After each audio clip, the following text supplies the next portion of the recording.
성도의 하나님의 두 번째 계획, 성화. 성화는 이제 하나님의 자녀가 된 우리가 하나님과 더불어 어떻게 사는가, 그 삶을 그 열매적으로 이야기하면 거룩한 삶이다, 의로운 삶이다, 바른 삶이다, 이렇게 이야기를 합니다. 그래서 그것을 총칭적으로 또 하나님 나라의 삶이다, 이렇게도 표현할 수 있어요. 그래서 이제 하나님의 자녀가 된 자의 특징은, 우리는 이야기를 하나님과 인간의 관계의 관점에서 이야기를 봅니다. 우리가 세상에 살 때는 하나님 없이 내 삶의 관점에서 보지만, 하나님과 나와의 관계 안에서 관점을 보기 때문에 이게 어, 보이지 않는 영역과 보이는 영역을 같이 이렇게 볼 때 하나님이 원인이고 우리의 삶에 일어나는 것들이 결과입니다. 그래서 그래야 우리가 전체 그림을 이렇게 이해할 수 있죠. 하나님의 자녀가 되는 것, 하나님의 자녀가 이제 칭의 예수 그리스도의 죄사함을 통하여 하나님의 자녀가 되면, 제가 이렇게 이야기했습니다. 하나님과 관계가 회복이 되고 이제 하나님 나라에 이제 속한 자가 되고, 그의 삶을 조금 더 전체적으로 하나님 관점에서 보면 하나님 안에 우리가 있는 이거를, 여러분 제가 이거를 좀 상기시켜야 돼요. 이제까지 했던 게 우리가 전반 하나님의 계획의 전반 우리가 계획을 다 보았잖아요. 그거를 총칭적으로 하나를 이렇게 전체적으로 그림을 그리면 우리가 살고 있는 이 나라가 바로 하나님의 나라이다. 그리고 우리가 살고 있는 이 나라가 바로 영육에 연합된 그러한 모습이다. 그러나 우리가 그게 생소한 것은, 우리가 죄를 지은 후에 하나님과 관계가 끊어지고 우리가 이 육의 세계 안에 갇혀서 제한된 삶을 살았기 때문에, 우리는 우리의 그 사고의 틀 안에는 뭐라고 이야기했냐, 보이는 것만이 전부다, 육의 세계만이 전부다, 이렇게 우리가 이제까지 생각을 하고 살았잖아요. 그러나 그것이 아니고 실질적으로는 하나님 안에 영의 세계와 육의 세계가 지어지고 그 안에 우리가 있는 것이다. 그래서 실질적으로는, 위치적으로는 전부 다 모든 것이 하나님 안에 존재하고 있는 것이죠. 그러나 아담과 이브가 처음에 지어졌을 때, 죄가 들어오기 전에는 위치적으로도 하나님 안에 있었지만 관계적으로도 관계가 열려 있었죠. 그래서 하나님이 아담아 내가 어디에 있느냐, 그럼 아담이 예 제가 여기에 있습니다 하루 서로 교통을 하는 그러한 온전한 관계였는데, 죄가 들어온 후에 이제 인간이, 죄가 너희를 하나님과 분리시킨 것은 죄라, 죄로 인해서 그 관계가 끊어지고, 그때부터 인간은 영적인 영역을 잊어버리고, 그래서 하나님은 없다, 왜? 보이지 않으니까. 그리고 육의 세계 안에 갇혀서 보이는 것이 전부다, 이 세계가 전부다, 그렇게 하고 우리가 살았던 그런 사고의 틀을 가지고 있잖아요. 그러다가 이제 예수 그리스도를 통하여 하나님의 구원의 계획이 이루어지고 이 땅에서 고통 속에 살던 사람들이 삶의 새로운 어떠한 바른 옳은 그러한 삶의 길을 탔다가, 이제 그것이 이제 하나님이 우리에게 주신 복음의 이야기고 기쁜 소식의 이야기고, 그거를 통하여 이제 죄사함을 인정하고 예수 그리스도를 받아들임으로 하나님과 관계가 회복이 되었잖아요. 그러면 어떻게 됩니까? 위치적으로 모든 사람은 여전히 하나님과 안에 있었지만, 죄전 이전에는 하나님과 관계가 연결이 되어 있었고, 죄 이후에는 관계가 끊어져서 위치적으로 하나님 안에 있었지만 관계적으로는 하나님을 모르고, 그러니까 예수 그리스도 안에서 다시 관계가 회복이, 그걸 갖다 우리가 성령 세례라고 이야기해, 성령이 내 안에 오신다라고 이야기하는데, 전체적인 면에서 보면 우리가 다시 하나님과 관계가 회복되었다, 하나님 안으로 우리가 들어갔다, 이런 이야기거든요. 그래서 이제 성도가 하나님과 위치적으로 관계적으로 관계가 이제 형성이 됐어요. 그래서 그런 사람들은 이제 영적인 영역에 눈이 뜨이는 거죠. 보이지 않지만 형상이 없으신 그 하나님, 살아계신 하나님과 관계가 이제 이루어지는 거죠. 그래서 여러분들이 신앙적으로, 신앙의 사람들이 제가 하나님과 교제합니다, 하나님의 음성을 듣습니다, 이런 또 성경 안에 신앙인들이 많이 하나님과 교제하며 하나님의 음성을 들으며 이제 그들이 삶을 이루어가는 것을 볼 수 있지요. 그리고 이제 물론 마지막에 예수님이 오신 후에 부활 후에 우리가 이제 그때는 지금은 고린도전서 12장에 보면 이런 이야기를 해요. 지금은 너희가 하나님을 보는 것이 마치 희미한 거울을 보는 것 같이 그것이 분명하지 않다라는 거예요. 마치 어린아이가 이해하는 것 같이 그것이 아주 제한적이라는 거예요. 그러나 그때는 완전하여져서 아주 온전하게 자기 거울 안에 자기를 보는 것 같이 어른이 이해하는 것 같이 온전한 관계를 가지고 산다. 이렇게 이야기를 해요. 그래서 지금 이 시간에 예수 그리스도 안에 우리가 이제 하나님이 모든 인류를 예수를 통하여 다시 부르셨잖아요. 그래서 우리가 지금 이제 예수님의 하나님의 계획 안에 칭의와 성화, 영광을 보고 있는데 이제 하나님과 관계, 예수 그리스도를 통하여 관계가 회복된 사람, 예수님을 하나님으로 인정을 하고 그분이 우리의 죄를 사하심을 우리가 내 죄를 고백함으로 받아들이고 나가서는 그분을 우리의 삶의 주인으로 참으로 진실하게 받아들이는 사람에게는 그 관계가 회복이 되잖아요. 그 관계가 회복이 되는 그 순간 아까도 이야기했지만 어떤 식으로 실질적으로 일어나냐면 이 우리가 살고 있는 이 하나님의 세계에서 영적인 영역이 이제 관계를 통하여 열리는 것이에요. 하나님을 아는 것이에요. 하나님의 말씀을 통해서 하나님의 영적 영역을 이제 아는 것이에요. 그리고 이 세상이 어떤 게 지어졌으며 어떤 모양이며 어떻게 되어가는 이 하나님의 계획을 아는 사람이에요. 그래서 그 사람을 가르쳐 제가 이렇게 얘기했어요. 마치 파송된 대사와 같다. 그래서 실질적으로는 이미 하나님 나라에 소속되어 있고 영으로는 하나님과 연합되어서 하나님과 교통을 하고 있지만 그러나 육체적으로는 이 땅에 사는데 아직 죄성을 가진 육체를 가지고 이 땅에 산다가 이제까지 처음부터 전체를 정리를 하면 그런 상황이에요. 자, 여기에 이제 그러면 다음 마지막 질문은 그러면 이 땅에 우리가 사는 동안 하나님의 자녀로 하나님과 관계 안에 이 땅의 육의 세계, 타락의 세계 안에서 이 타락의 죄성을 가진 육신을 가지고 이 땅에 사는 우리가 어떻게 살아야 할 것이냐, 어떻게 하나님 나라의 삶을 살 것이냐, 어떻게 하나님과 같은 온전하고 거룩하고 의로운 삶을 살아낼 수 있을 것이냐, 요게 이제 질문이잖아요. 요 질문을 하기 전에 우리가 먼저 기억을 해야 될 것은 제가 얘기했지만 우리가 변한 것은 하나님과 관계만 변했어요. 그렇죠? 그리고 물론 하나님으로 인해 우리의 삶의 목적도 변하였고 우리의 삶의 관점도 변하였고 가치관도 변하였고 다 변한 건 사실이에요. 그러나 그럼에도 불구하고 변하지 않은 부분은 옛날에 가지고 있던 죄성의 몸을 그대로 가지고 있다라는 것이에요. 그래서 그 죄성의 옛날의 삶을 성경은 죄의 종로로 타였다. 그러니까 옛날에도 그 죄성이 강해서 우리가 마음은 원이로되 육신이 약해서 우리가 이기지 못했어요. 그러나 지금도 하나님과의 관계만 빼놓으면 여전히 우리는 그 육신의 죄성을 가지고 있어서 이길 수 없다라는 것이 전제예요.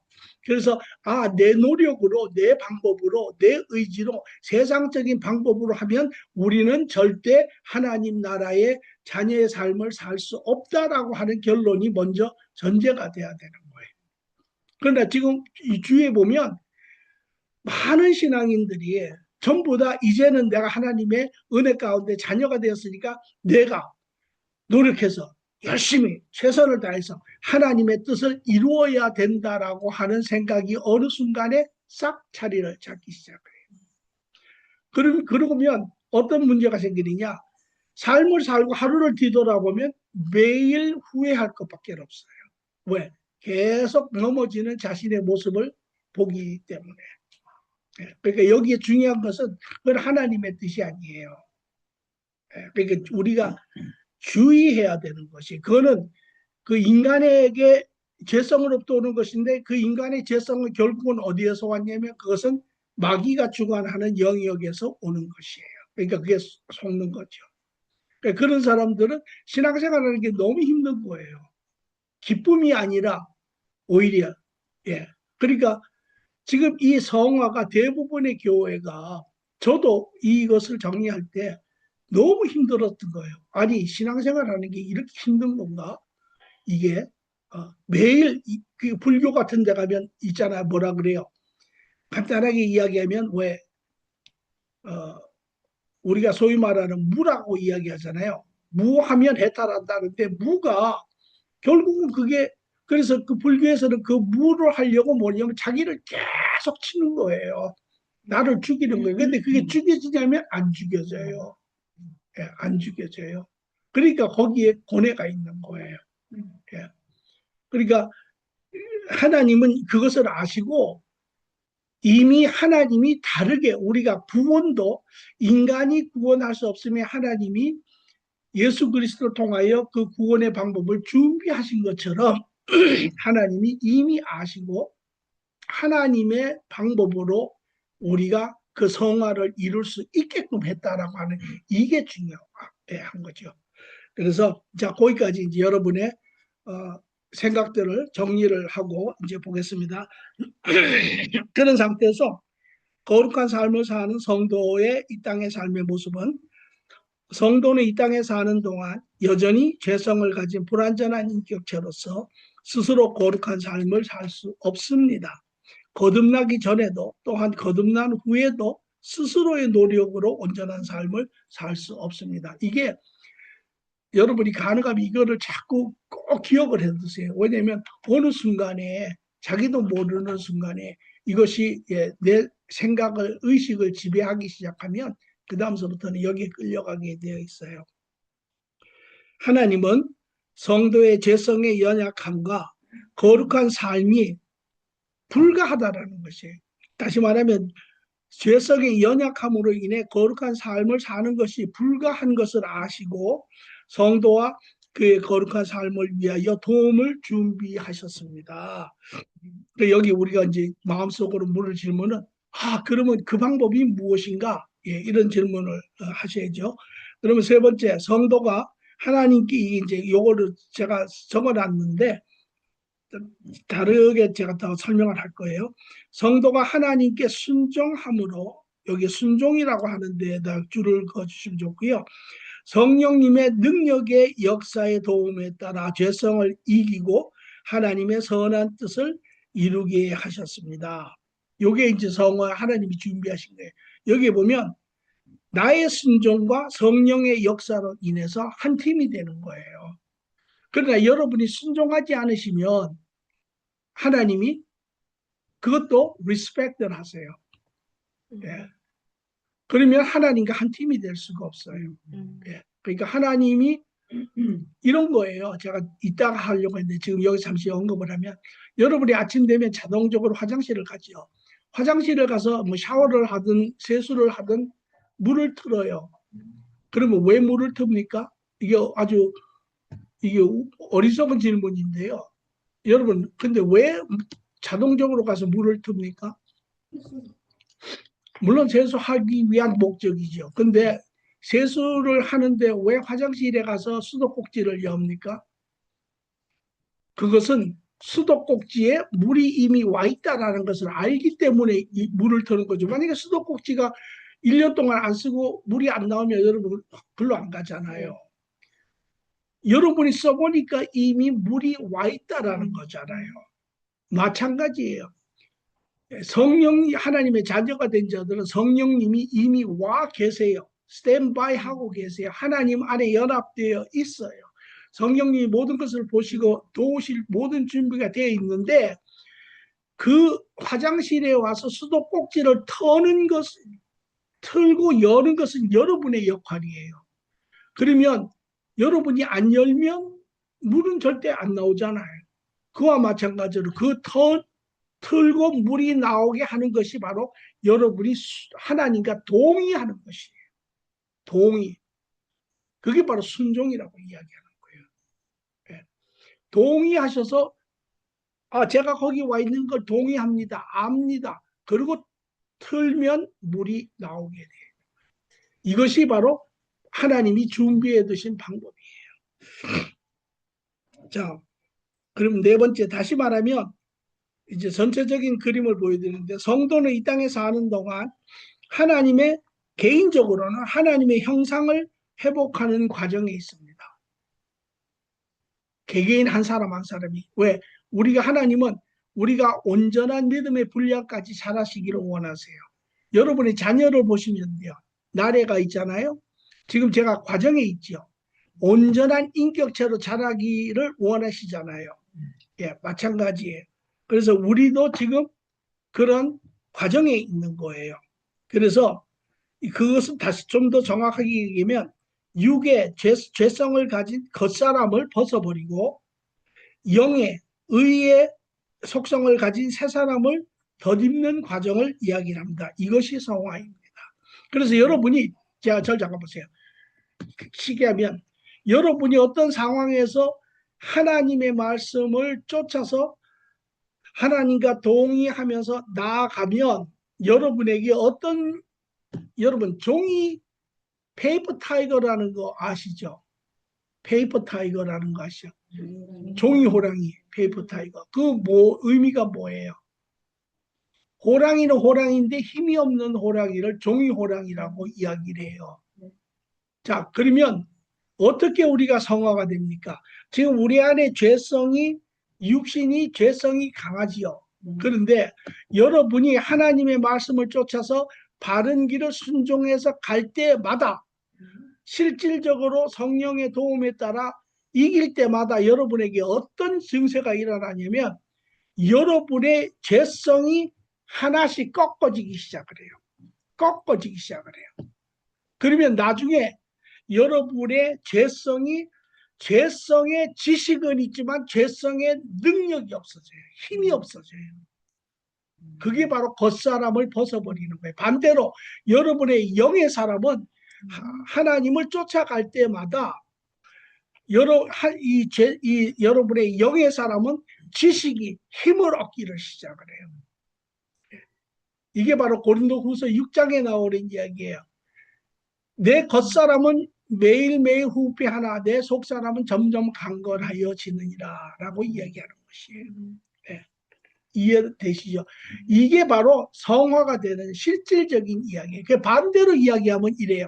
여러분이 하나님의 자녀이지만 매번 삶에 있어서의 하나님과 함께 동의하며 순종하여 가지 않고 여러분 생각과 여러분 고집과 여러분의 그러한 예성품을 쫓아서 가면 반대 현상이 일어나는데 여러분의 죄성이 점점 힘이 더 강해져요.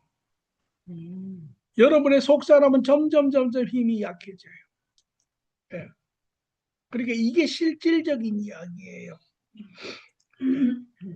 이것이 성화고요. 이 성화된 거룩한 성도의 삶이 하나님을 이게 이제 첫 번째로는 개인이 그렇게 하나님을 쫓아가면서 성화가 일어나는 것이고 두 번째로는 큰 의미에서는 이 성화된 거룩한 성도의 삶이 결국은 다른 사람에게 하나님을 증거하게 되어 있으며 생명을 살릴 때 그 사람이 그것으로 인하여 생명이 하나님에게로 다가와 살아날 때 하나님의 나라가 확장되고 완성되는 것입니다. 이게 실질적으로 하나님 나라를 확장시키는 방법이에요. 근데 여기서 잠깐 보세요. 오늘 교회가 세상으로부터 칭찬을 받습니까? 아니면 조롱을 받습니까? 왜 조롱을 받습니까?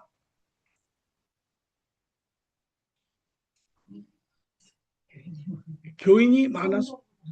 쉽게 말하면 삶이 교회 안에서는 교회의 그런 어떤 성도의 모습으로 살아가지만 교회 밖으로 나가서 세상 살림에서 들어갈 때 그냥 원래 그 죄성이 있는 그걸 나타내는. 네, 그러니까 다시 말하면 요 이야기로 하면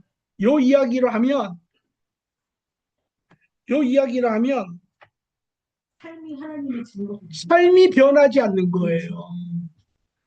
그러니까 하나님을 믿는다 하면서 하나님의 말씀을 쫓아 사는 것이 아니라 그래서 자기가 성화되는 것이 아니라 그것으로 인해 남에게 하나님을 증거하는 것이 아니라 믿는다고 하면서 여전히 아까 이야기한 것처럼 자기의 노력으로 자기의 방법으로 자기의 뜻을 쫓아서 하다 보니까 결국은 하나님의 길을 가는 게 아니라 세상의 길, 반대의 길, 자기의 길을 가는 거예요. 그러니까 여기에 뭐가 차이가 있냐면 하나님의 길을 쫓아가면 그 사람에게서 하나님의 의가 나타나요. 하나님의 의는 모든 사람에게 아름답고 덕이 되고 긍휼하고 용서하고 이런 것이지만 내가 내 노력으로 하는 사람에게는 누가 나타나냐면 자기의 의가 나타나요. 자기의 의가 나타나면 이거는 지가 잘난 거예요. 교만하고 오만하고 이것이 세상 사람들이 교회에서 보는 것이, 다시 말하면요, 오늘날 교회를 통해서 하나님이 세상으로부터 조롱을 받는 이유는 바로 성도가 성화된 삶을 살지 않기 때문에 그런 것이에요. 근데 더더구나 큰 문제는 오늘날 대부분의 성도들이 성화된 삶을 어떻게 사는지를 몰라요. 심지어는 그리스도의 죄사함을 경험한 사람들조차도.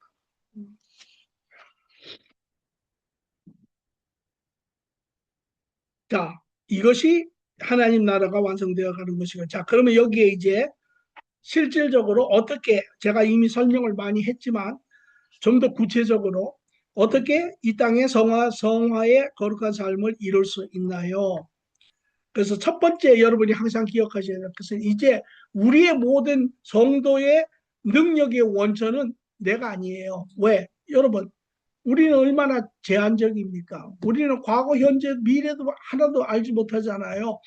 우리는 현재밖에 못 보는 그러한 굉장히 이 작은 관점을 가지고 있는 사람들이에요. 반면에 하나님은 어떤 분이세요? 하나님은 과거, 현재, 미래를 모든 것을 보시고 모든 것을 아시고 모든 것을 계획하신 모든 것을 이루시는 세상보다 나보다 물론 크고 세상보다도 크신 완전하신 사랑의 하나님이시잖아요. 그러므로 그분이 내 삶의 이제 원천이 되시는 거예요. 그래서 첫 번째 성도의 삶의 가장 중요한 것은 하나님과 교제하는 것입니다. 하나님과 교제하는 것. 그래서 하나님과 동행하는 삶을 삽니다. 여기에 하나님과 온전한 교제 안에서 합니다. 하나님은 성도의 모든 원천이십니다. 하나님의 인도함을 받고 하나님 나라의 능력을 활용하여 하나님 뜻을 이룰 수 있습니다. 그래서 하나님과 교제하는 영역에 대해서 우리가 지난주에 참 설명했는데요. 하나님은 모든 영역에서 하나님은 모든 것이 가하신 분입니다. 그러나 하나님이 어떤 방법으로 나와 대화를 하느냐 이런 거예요. 여러분 자녀들이 있잖아요. 자녀들이 이제 크면 떠나가잖아요. 예를 들어 대학을 갔다고 해요. 그러면 여기 질문이 첫째는 누가 더 대화하기를 원합니까? 애가 대화하기를 원합니까? 부모가 더 대화하기를 원합니까? 여러분 경험을 보시면 돼요. 예. 부모가 더 대화하기를 원하세요. 근데 우리는 뭐라 그러냐면 아니 하나님한테 기도했는데 하나님 대답 안 하세요. 그건 잘못된 이야기예요. 하나님이 더 여러분과 대화하기를 원하세요. 둘째, 그러면 어떤 식으로 대화합니까? 우리는 하나님이 그냥 하늘 문을 여시고 거기서 그냥 천둥 번개 같은 소리로 이야기를 하시기를 원하잖아요. 그러나 그것도 맞는 이야기가 아니에요. 하나님은 모든 방법을 통해서 우리와 대화하기를 원하세요. 모든 가능한 우리와 대화할 수 있는 모든 가능한 채널을 이용을 하세요. 필요하다면 뭐 천둥 번개가 아니라 그거보다 더한 소리를 하셔라도 더 대화하기를 원하시고, 그죠? 그러니까 그 제가 묻습니다. 여러분이 자녀와 대화하는데 여러분 애하고 얼굴을 보고 대화하는 게 하나가 있을 거고요. 둘째는 전화로 대화하는 방법이 있을 거고요. 옛날 같으면 편지로 대화를 하는 방법이 있을 거고요. 다른 사람을 통해서 또 전화를 통해서 또 뭐 아니면 누가 가는 편이 있으면 그 편을 통해서 메시지를 또 전해 다른 사람을 통해서 하는 방법. 자, 제가 여러분께 묻습니다. 이 여러 다른 채널이 있는데 대화하는 그 내용에 있어서 차이가 있습니까? 전화로 대화하는 거나 사람을 통해서 메시지를 보내는 거나 편지를 보내는 거나 전화를 하는 거나 대화하는 그 내용이나 사실에 있어서 차이가 있어요? 없죠. 그런데 우리는 그래도 하나님 천둥 번개 같은 소리를 들어야 하나님이 대답하셨다고 그렇게 생각을 해요. 예. 그것은 성경에도 보면 그렇게 대화하시는 분도 있고 또 생각으로 대화하시는 분도 있고 주위 사람을 또 사도 바울을 보내서 또 대화하시는 분도 있고 이 마찬가지예요. 그러니까 하나님은 왜 그렇게 하시느냐? 하나님이 못해서가 아니라 개개인의 들어가 있는 상황에 따라서 하나님이 대화를 하세요. 어떤 사람들은 기도를 잘하는 사람이 있어요. 깨어서 그런 사람들은 하나님이 기도하는 가운데 생각을 이렇게 넣어주세요. 그러면 그 사람이 알아요. 근데 어떤 사람은 세상 속에 깊이 파묻혀서 세상의 틀 안에서 아무것도 그것만 보고 사는 딱 막힌 사람이 있어요. 그런 사람은 하나님이 생각을 넣어줘도 백날 이해 못해요. 그게 다 자기 생각인 줄만 알아요. 예, 그런 사람한테는 하나님이 하늘 문을 여시고 한번 소리를 지르셔야 예, 어? 이게 들리네 이렇게 되는 거예요. 예, 또 하나님과 잘 동행하는 사람이 있으면 주위의 믿음의 사람을 통해서 메시지를 정해도 그 사람은 알아요. 네.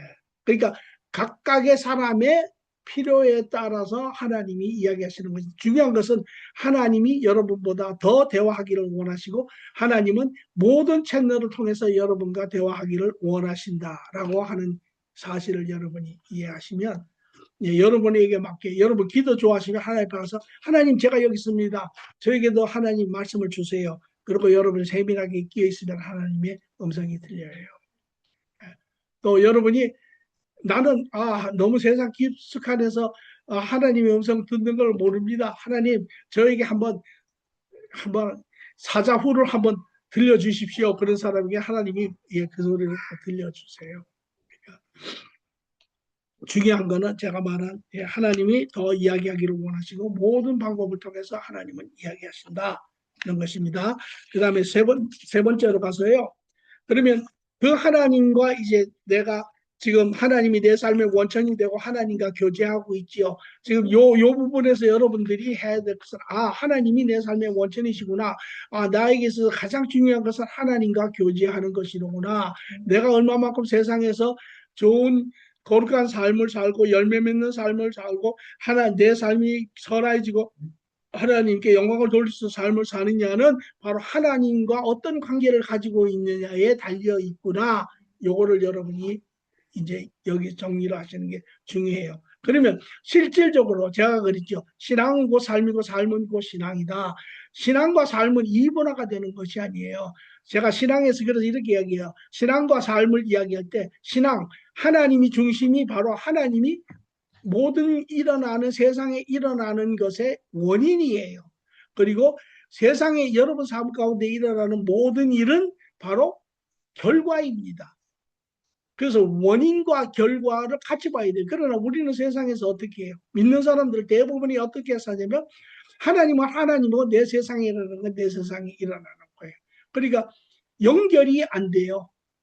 그러니까 세상에 일어나는 일은 그냥 내가 내 노력으로 내 지식으로 내 방법으로 내가 적당히 해결하고 또 하나님 믿는 거는 하나님 믿는 걸 믿고 이게 연결이 전혀 안 되잖아요. 예. 그러니까 신앙이 그 안에서 자라나지를 않아요. 그리고 성화의 과정을 거쳐가지 않으니까 우리는 계속 그 과정에 머물러 있는 거예요. 그 얘가 바로 출애굽의 이야기인데요. 출애굽에서 이스라엘이 애굽에서 나와가지고 가나안 약속 땅까지 가는 데는 3개월밖에 안 걸려요. 그런데 이스라엘 백성이 거기서 40년을 유리하게 돼요. 왜? 세상 말로 계속 뺑뺑이를 도는 거예요. 뺑뺑이를. 왜? 계속 진전이 없어. 자라지를 않는 거예요. 문제 생기면 또 하나님한테 불평하고 삿대질하고 뭐 하나님이 어디냐 뭐 애굽으로 돌아가자. 이게 40년 동안 진행이 된 거예요.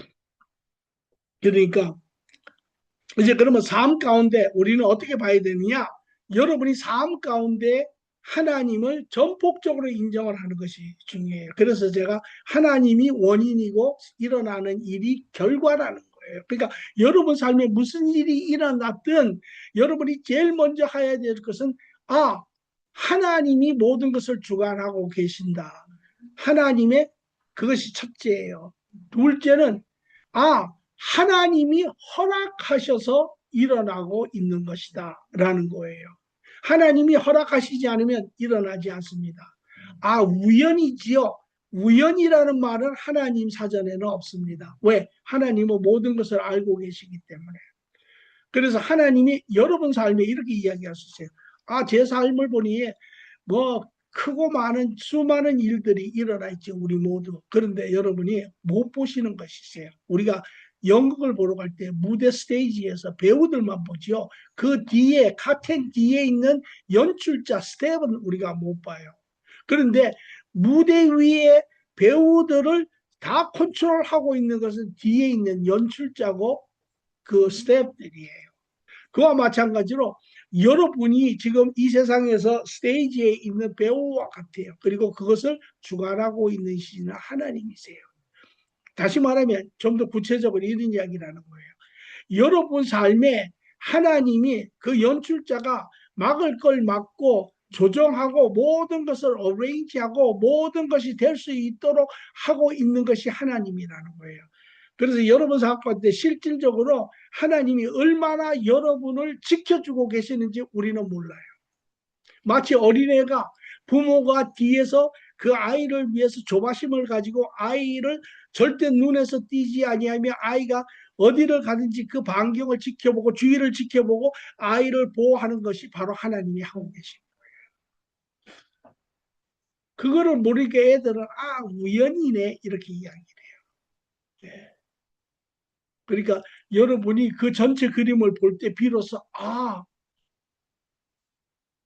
하나님이 함께 하시고 하나님의 선하신 뜻 가운데 지킬 부분을 지키시고 이 부분을 하나님이 허락하시는 이유에는 하나님의 선한 목적이 있다라는 거죠. 그거를 여러분이 기억하셔야 돼요. 네, 그래서 세 번째, 성도는 하나님의 뜻을 이루는 삶을 사는데 어떻게 사느냐? 실질적으로 제가 아까지만 신앙과 삶은 이분화가 되는 게 아니에요. 하나님이 원인이고 우리 삶이 일어나는 것이 결과예요. 그러기는 한 덩어리예요. 한 완전한 개체예요. 그래서 로마서 8장 29절에 우리가 알거니와 하나님을 사랑하는 자, 즉 하나님의 자녀들, 곧 그의 뜻대로 부르심을 입은 자들에게는 모든 그의 삶에 일어나는 모든 것이 합력을 한다라는 거예요. 합력을. 서로 돕는다라는 거예요. 뭐를 위해서? 선을 이루기 위해서. 그게 바로 하나님의 뜻이라는 거예요. 그래서 하나님이 미리 아시는 자 또한 그의 아들의 형상을 본받게 하기 위해서 미리 정하셨으니 그래서 그 목적은 아들의 형상, 즉 다시 말해서 우리가 하나님의 형상을 회복하는 아까 이야기하는 성화를 통해서 우리의 겉사람은 점점 후퇴하고 우리의 속사람은 점점 강건하게 자라는 하나님의 형상을 완전히 회복하는 인격체로 만드는 것이 그 뜻에 있다라는 것이에요. 여러분 하나님은 뭐 완전히 선의 개치시기도 하지만 우리는 뭐 조금 무슨 얘기지만 하나님이 벌 주신다 이런 이야기를 잘해요. 예. 물론 하나님이 연단하세요. 그러나 하나님은 악으로 행하지 않으세요. 여러분 부모들이 자녀에게 연단해요. 그러나 자녀들이 부모의 뜻을 이해하지 못하는 경우가 많아요. 그러나 그 못하는 과정의 모든 것도 부모들은 그 선에서 자녀를 세우기 위해서 나와요. 한 예를 들겠습니다. 어떤 사냥꾼이 숲에 사냥을 하러 갔는데 이 사람은 뭐 사냥을 하지만 그렇게 뭐 짐승을 죽이고 이런 걸 좋아하지는 않아요. 근데 이 사람이 보니까 깊은 산속에 들어갔는데 곰 한 마리가 덫에 이렇게 잡혀 있는 거예요. 올무에.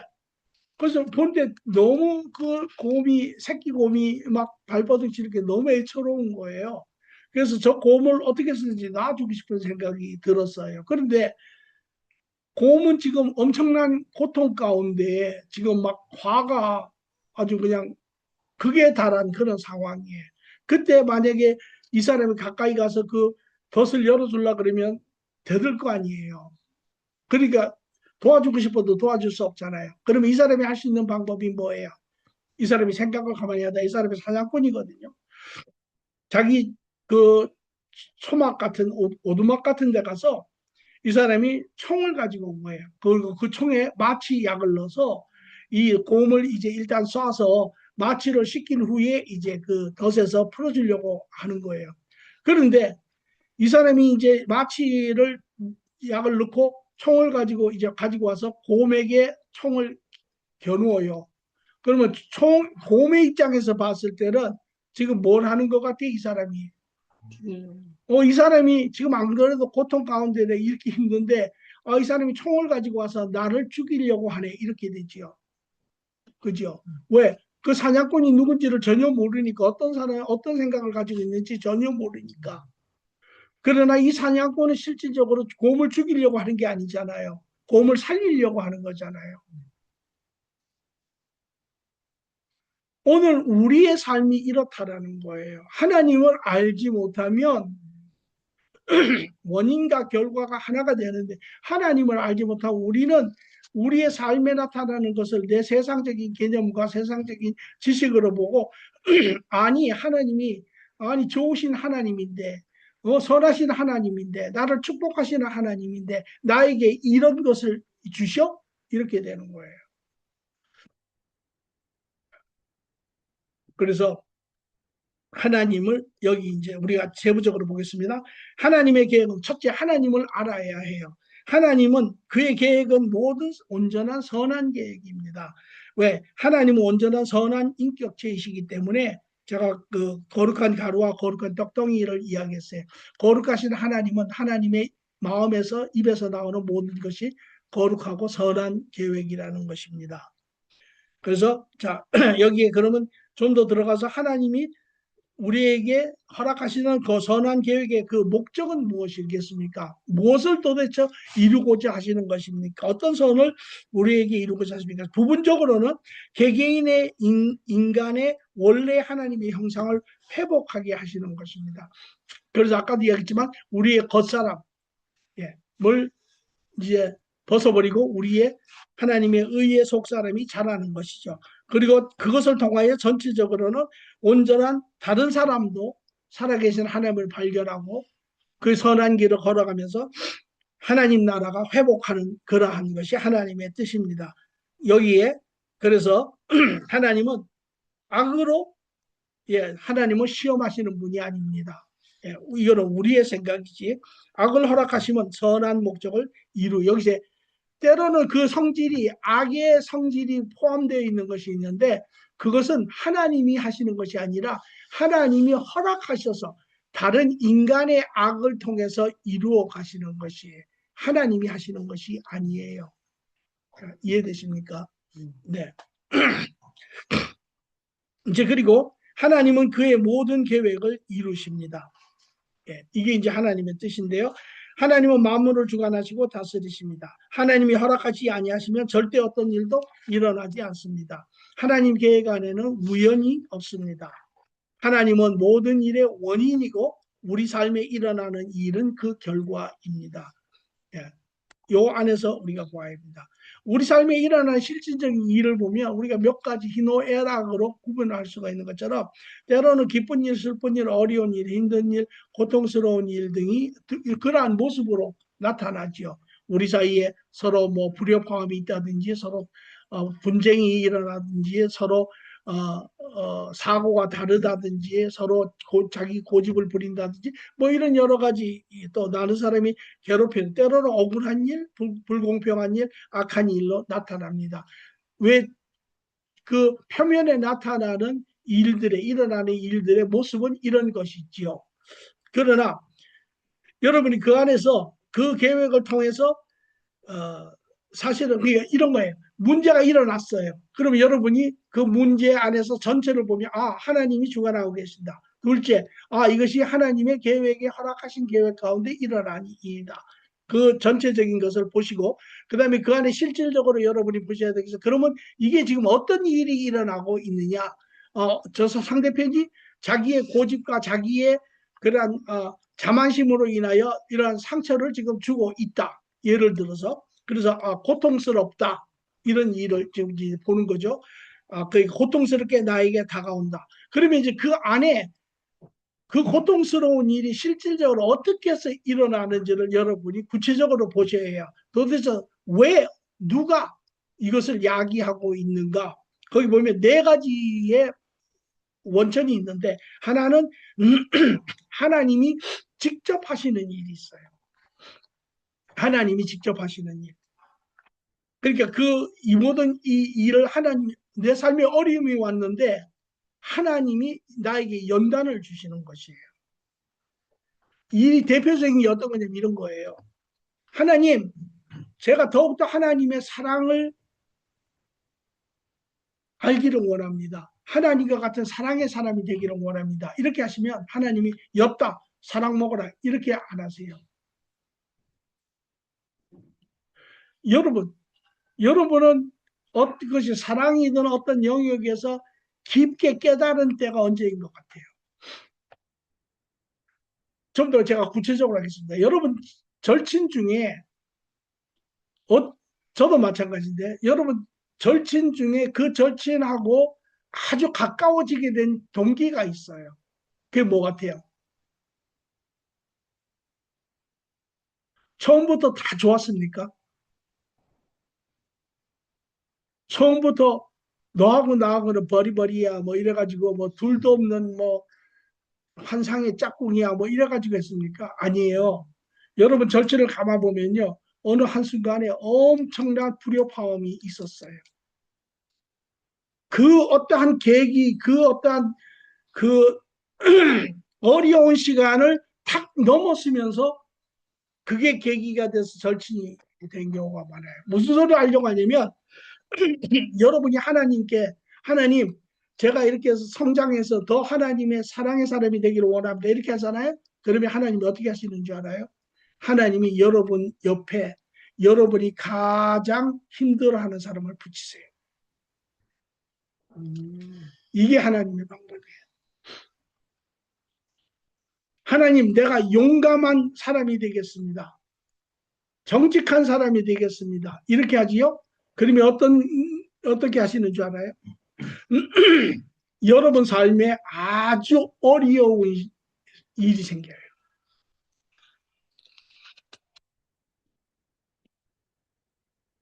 몰랐죠? 예. 그게 하나님의 방법이에요. 그래서 하나님이 그 어려운 사람을 사랑할 수 있게끔 하심으로 인하여 여러분이 그 사람을 통해서 사랑을 배우게 하세요. 근데 우리는 그 일이 생기면 하나님한테 이렇게 얘기해요. 아니 하나님 내가 사랑을 달라 그랬더니 왜 이 사랑을 갖다 붙이십니까? 이렇게 이야기를 해요.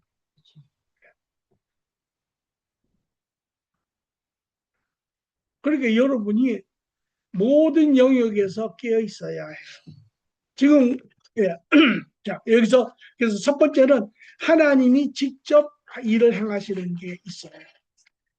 그러니까 그거를 여러분이 내면의 안에 이것이 어디서 누구로부터 오는지를 잘 봐야 해요. 두 번째는 악한 영의 역사가 있어요. 악한 영이 역사를 하면요.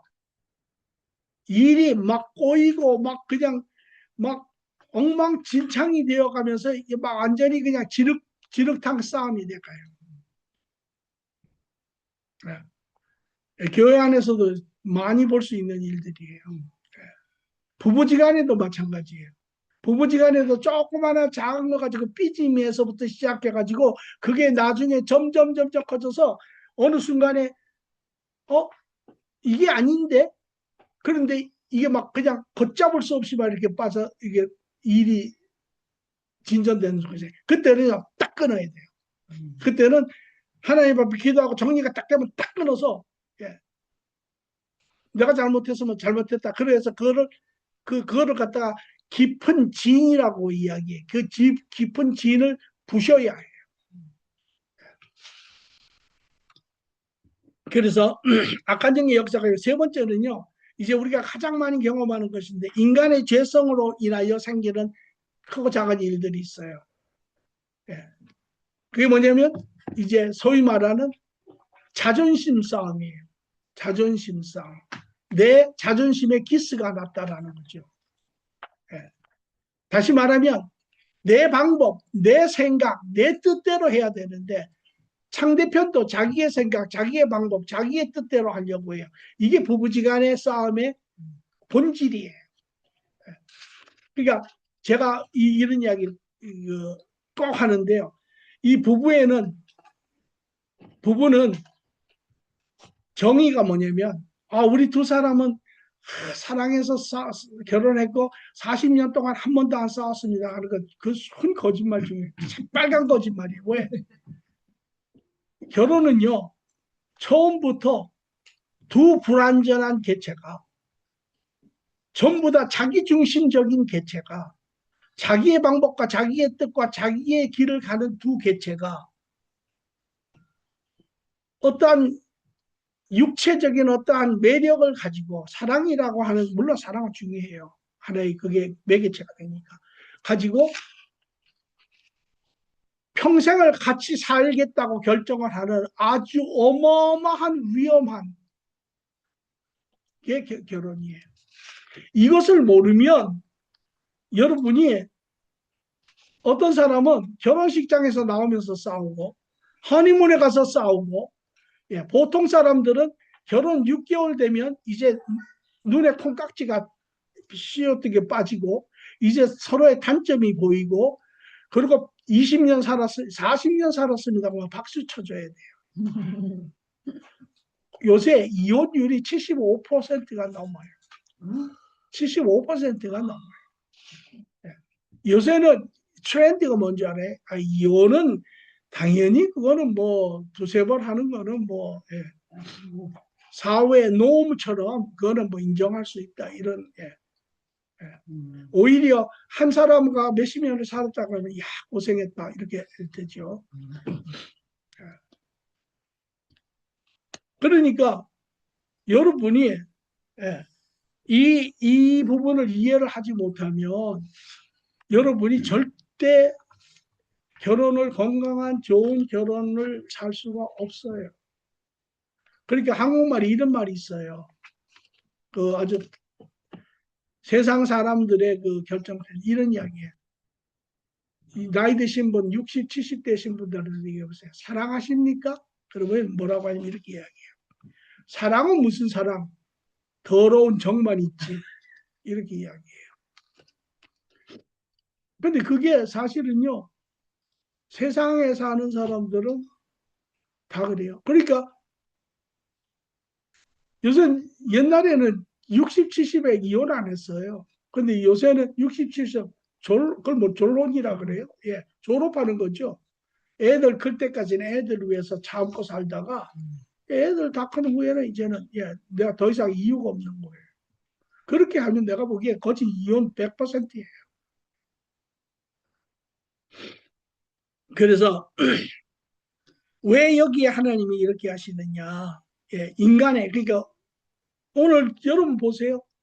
이런 인간적인 이런 갈등에 의해서 싸움의 문제가 생기면 다 어떻게 해요? 다 인간적인 관점으로 해결하잖아요.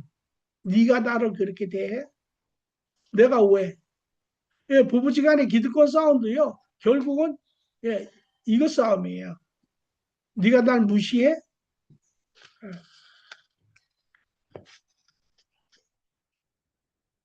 자, 그 다음에 네 번째는 이제 환경과 시대의 상황이죠. 그건 우리가 담당할 수 없는 거죠. 지금 예를 들어서 뭐 온난화 현상이 생겨가지고 뭐 이런 거는 우리가 상상할 수도 없는 이야기죠. 자, 그러면 이런 원천적인 통로를 통해서 일어나는데, 그러면 여기에 우리가 깨달아야 되는 것은, 자, 이제 하나님이 주관하시고 하나님께서 선한 계획 가운데 허락하셨고 일어나는 일을 보니까 이게 참 힘들고 어려운 일인데 그 내면을 보니까 이것이 이러한 원천을 통해서 일어났다. 그러면 우리가 마지막으로 물어야 될 질문이 이거예요. 그러면 하나님의 여기에 내포되어 있는 선한 뜻이 무엇인가? 하나님이 이걸 통해서 무엇을 나에게 이루기를 원하시는가를 봐야 해요. 대부분의 사람들이 이걸 안 보죠. 이걸 안 보죠. 그냥 나타나는 그런 모습을 통해서 이제 자기의 자존심이 발동하고 자기의 재성이 발동하고 나 중심적인 사고와 나 중심적인 그런 방향이 발동하고 이제 거기에서 이제 뭐 어떻게 해요? 너 죽고 나 죽자. 이제 그 귀신 타법이죠. 그거 하면요 자기도 죽고 남도 죽는 거예요. 대부분의 세상이 오늘날 그래요. 다 부부지간에도 마찬가지고 사회도 마찬가지고 교회도 마찬가지고 지금 다 하는 것이 너 죽고 나 죽자예요. 마지막엔 그 멸망이에요. 그래서 세상을 상징적으로 이야기하면 세상의 가장 큰 특징은 브로큰니스예요. 다 깨어졌어요. 다 깨어졌어요. 관계도 깨어졌고 결혼도 깨어졌고 민족도 깨어졌고 나라도 깨어졌고 다 깨어졌어요.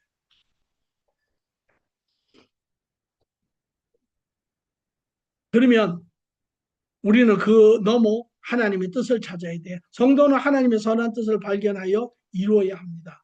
성도는 삶에 일어나는 모든 일 가운데서 하나님의 선하신 뜻을 발견하여 순종하여 이루어야 합니다. 아까도 얘기했지만 배우가 그 스테이지 뒤에 있는 연출자의 마음을 읽어야 해요. 그것을 이해를 해 하나님의 뜻을 찾아야 해요. 하나님 왜 이런 일을 저에게 허락하셨습니까? 첫 번째, 하나님이 직접 간섭하실 때는 하나님은 대부분 우리의 믿음을, 인격을 성장시키고 계세요.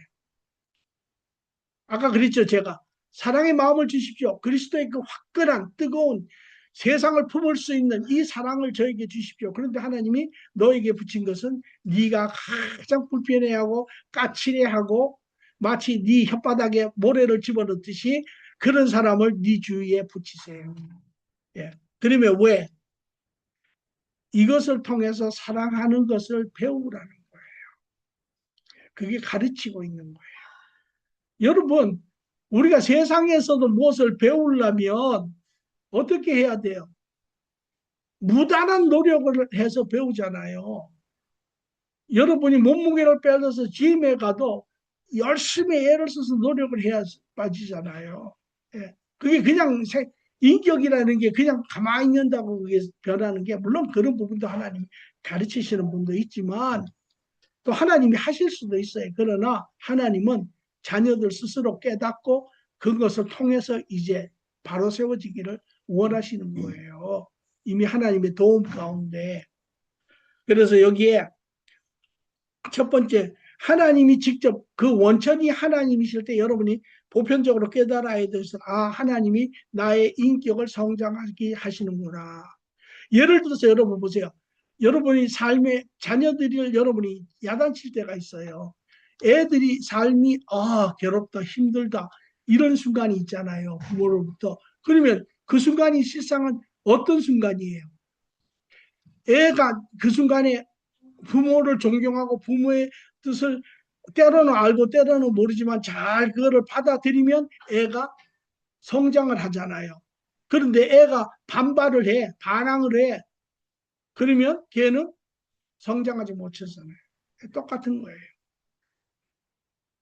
그러니까 하나님 왜 그러십니까가 아니라 이것이 그래서 히브리서 12장에 그렇게 이야기해요. 하나님이 너희를 벌하지 아니하면 사생하라. 하나님의 연단이 없으면 사생하라. 다시 말하면 육의 부모도 자식을 사랑하여 자신을 연단하거늘 그렇죠? 연단하거늘 왜 잘되라고 하나님도 너희를 연단하시니라. 그러므로 너희가 해야 될 것은 뭐냐? 하나님이 나를 책망하시고 하나님이 나에게 어려운 시간을 주는구나. 그것을 왜? 나를 의로 세우시기 위함을 먼저 보는 거예요. 보고 그러므로 너희는 허리를 펴고 슬픈 얼굴을 하지 말고 이거를 잘 굳건하게 견디라 이렇게 이야기를 하시는 거죠. 예. 두 번째로는요. 악한 영의 역사. 마귀가 이제 하나님 역사한 것을 우리 지금 삶 가운데 주관하고 있고 우리를 시시때때로 역사를 하고 우리 삶을 아주 진흙탕을 만들 때 여러분이 이걸 하셔야 돼. 이때는 이 대표적인 사람이 욥이에요. 욥이 삶이 다 망가지고 자기 몸에도 욕장이 생기고 다 죽게 됐고 자식도 뭐 다 죽고 부인도 자기를 떠나고 재산도 다 잃어버렸을 때 뭐 다른 사람 세상 귀찮다 그냥 끝내자 이랬을 때도 욥은 하나님 앞을 떠나지 않아요. 그래서 하나님 앞에 그래요. 하나님 정말 내가 죽겠습니다. 하나님 왜 이러시는지는 제가 모르겠습니다. 그러나 저는 하나님을 믿습니다. 그리고 그 믿음 안에 끝까지 못해요. 그랬더니 마지막에 어떻게 되는 줄 알아요? 하나님이 마침내는 욥에게 찾아와요. 그리고 욥을 옛날보다 배를 더 축복을 하세요. 그러니까 이것이 가르치는 거예요. 그러니까 하나님이 가르칠 때는 마치 부모가 자녀를 가르칠 때처럼 여러분들이 그 앞에서 어금니를 깎게 물고 그래서 여러분, 신앙이 성숙한 사람과 신앙이 성숙하지 못한 사람이 있어요. 삶에 어려움이 생겼을 때 막 입을 터는 사람들이 있어요. 막 그냥 여기 가서 이야기하고 저기 가서 이야기하고 여 불평하고 저 불평하고 이런 게 신앙이 어린 사람이에요. 그러나 신앙이 큰 사람은 그 상황을 보고 여기에 자기의 하나님이 이러할 때 입을 꽉 다물어요. 예. 그리고 그 시간대를 잘 지나가는. 세 번째, 인간의 사람들로부터 주위 사람들로 이렇게 크고 작은 일들이 많이 생기잖아요. 이것은 하나님이 사랑을 가르치는 거예요. 예, 사랑을. 우리가 뭐 교회 가면 맨날 하는 게 뭐 사랑 타령 맨날 하잖아요. 근데 사랑이 있어요? 아니에요, 없어요. 그래서 세상에서 들어온 사람이 제일 교회 오면 뭐라 그러는 줄 알아요? 아, 이게는 사랑이 없습니다. 이래요. 그러니까 정말 예수님도 그래. 내가 너희를 사랑할수록 너희도 너희 형제 자매를 사랑하라 그랬는데 여러분들 많이 경험해 보지만 사랑하려고 하는데 여러분 안에 사랑이 없는 것을 여러분이 발견을 해요. 그럼 그 사랑은 어디서 오느냐? 여러분 부모가 왜 엄마가 아버지보다 자식들을 더 사랑하는 줄 알아요? 아버지들은 그래요. 아닙니다. 내가 더 사랑합니다. 천만의 말씀이에요. 왜? 사건이 터지잖아요. 물론 뭐 부모들이 다 그럴 수도 있지만 그러나 아버지보다 끝까지 자기의 목숨을 바쳐가면서 자식을 보호하는 건 엄마예요. 왜 그런지 아세요? 남편은 10개월 동안 애를 품고 자기의 살을 찢으면서 애를 낳지 않았어요. 그러나 엄마는 10개월 동안 자기의 한 부분으로 키우면서 살을 찢고 낳은 자기의 한 부분이기 때문에 그래요. 그래서 사랑이 엄마가 애들에 대한 사랑이 더 큰 거예요. 사랑은 그냥 생기는 게 아니에요. 그만큼 고통이 따라요. 부부지간에도 그러니까 예 남자들은 다 잘못된 환상 가운데 살아요. 예, 그 그래서 여러분들이 정말 이런 것을 잘 이해하고 살면 여러분들이 이 부부생활이 마찬가지 하나님이 부부생활을 주면서 이어가 주 목적이 뭐냐면 그런 것들을 알고 하나님 안에서 바르게 두 사람이 자라서 정말 온전한 정말 진정한 그러니까 우리는 살면서 한 번도 안 싸웠습니다. 그러면 그 사람은 다르게 이해하고 서로 사랑하지 않아요. 그냥 소가 개 보듯 개가 소 보듯 그냥 그렇게 사는 사람이 있죠. 정말 엎치고 뒤치고 넘어지고 같이 하면서 용서하고 서로 품고 사랑하고 이렇게 해서 사랑이 커간 사람은 그의 노후가 아주 참 서로가 사랑하는 그러한 관계가 되지요. 네, 그리고 이제 환경과 시대 상황이 되면 신뢰의 성장, 하나님을 신뢰하는 그 상황 안에서도 신뢰를 성장, 하나님을 신뢰하는 그런 성장을 위한 것이다. 그래서 성도가 이제 보셨죠? 성도가 나타난 하나님의 선한 뜻을 순종하면 옛 거짓의 죄의 성품이 버려지고 사랑과 진리 안에서 인격이 자라갑니다. 결과적으로 하나님의 계획의 과정을 거쳐 미성숙한 재성의 성도가 거룩하고 성숙한 성도로 성장하고 나아가 본을 세워 하나님 나라를 이루는 것이 지금 하나님이 하고 계시는 것이에요. 그러므로 다시 말하면 정리를 하면 하나님은 지금 모든 계획을 통해서 하나님 나라를 이루어가고 계세요.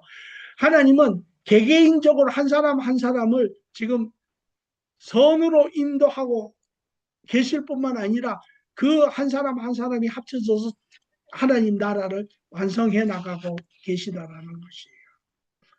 여기서 잠깐 제가 묻습니다. 저를 잠깐 보세요. 지금 부분이 이해되세요? 현실 가운데 이해되세요?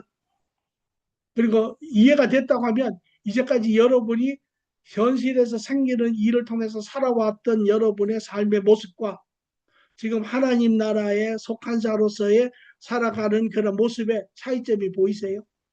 예. 자, 그런데 여기에 이게 이제 이해는 됐어요. 그런데 실질적으로 근데 목사님 너무 힘들어요. 제가 수도 없이 상담도 하고 수도 없이 경험을 했지만 이런 상황이 되면 어떤 삶의 교회 안에서 크고 작은 문제들이 성도 사이에 뭐 성격도 안 맞고 부부지간에 서로 차이가 심하고 뭐 별의별 이야기가 다 있어요. 이런 상황이 딱 되면 안 들은 사람은 모르는 사람은 뭐 옛날대로 그대로 가고 이것을 이제 안 사람조차도 저한테 와서 하는 이야기가 뭐냐면 목사님 근데 너무 힘들어요. 왜 힘든지 아세요? 내 안에 죄성이 나를 막는 거예요. 내 자존심이 용납을 하지 않는 거예요. 내 자존심이. 내 자존심이 내가 상처를 받잖아요. 그러면 내 안에 뭐가 생기냐면 화가 일어나요. 그래서 보통 문제가 생기면 다 화들을 내요. 그게 화는 내 안에 자존심이 상처가 났을 때 화가 나요. 한 예를 들어보겠습니다. 여러분 가끔 뭐 옮기든지 뭐 못질을 하든지 뭐 이렇게 할 때가 있잖아요. 그런데 가끔가다 잘못해가지고 탁 어디를 쳤다든지 망치로 손을 쳤다든지 하면 엄청 아프잖아요. 그럼 그 다음에 뭐가 생겨요? 상처, 힘, 아예 그 전에 고통, 예, 그 다음에 뭐가 생겨요? 딱 쳤어요. 그러면 아 하잖아요. 그 다음에 뭐가 해요? 열받죠. 그렇죠. 화가 나잖아요.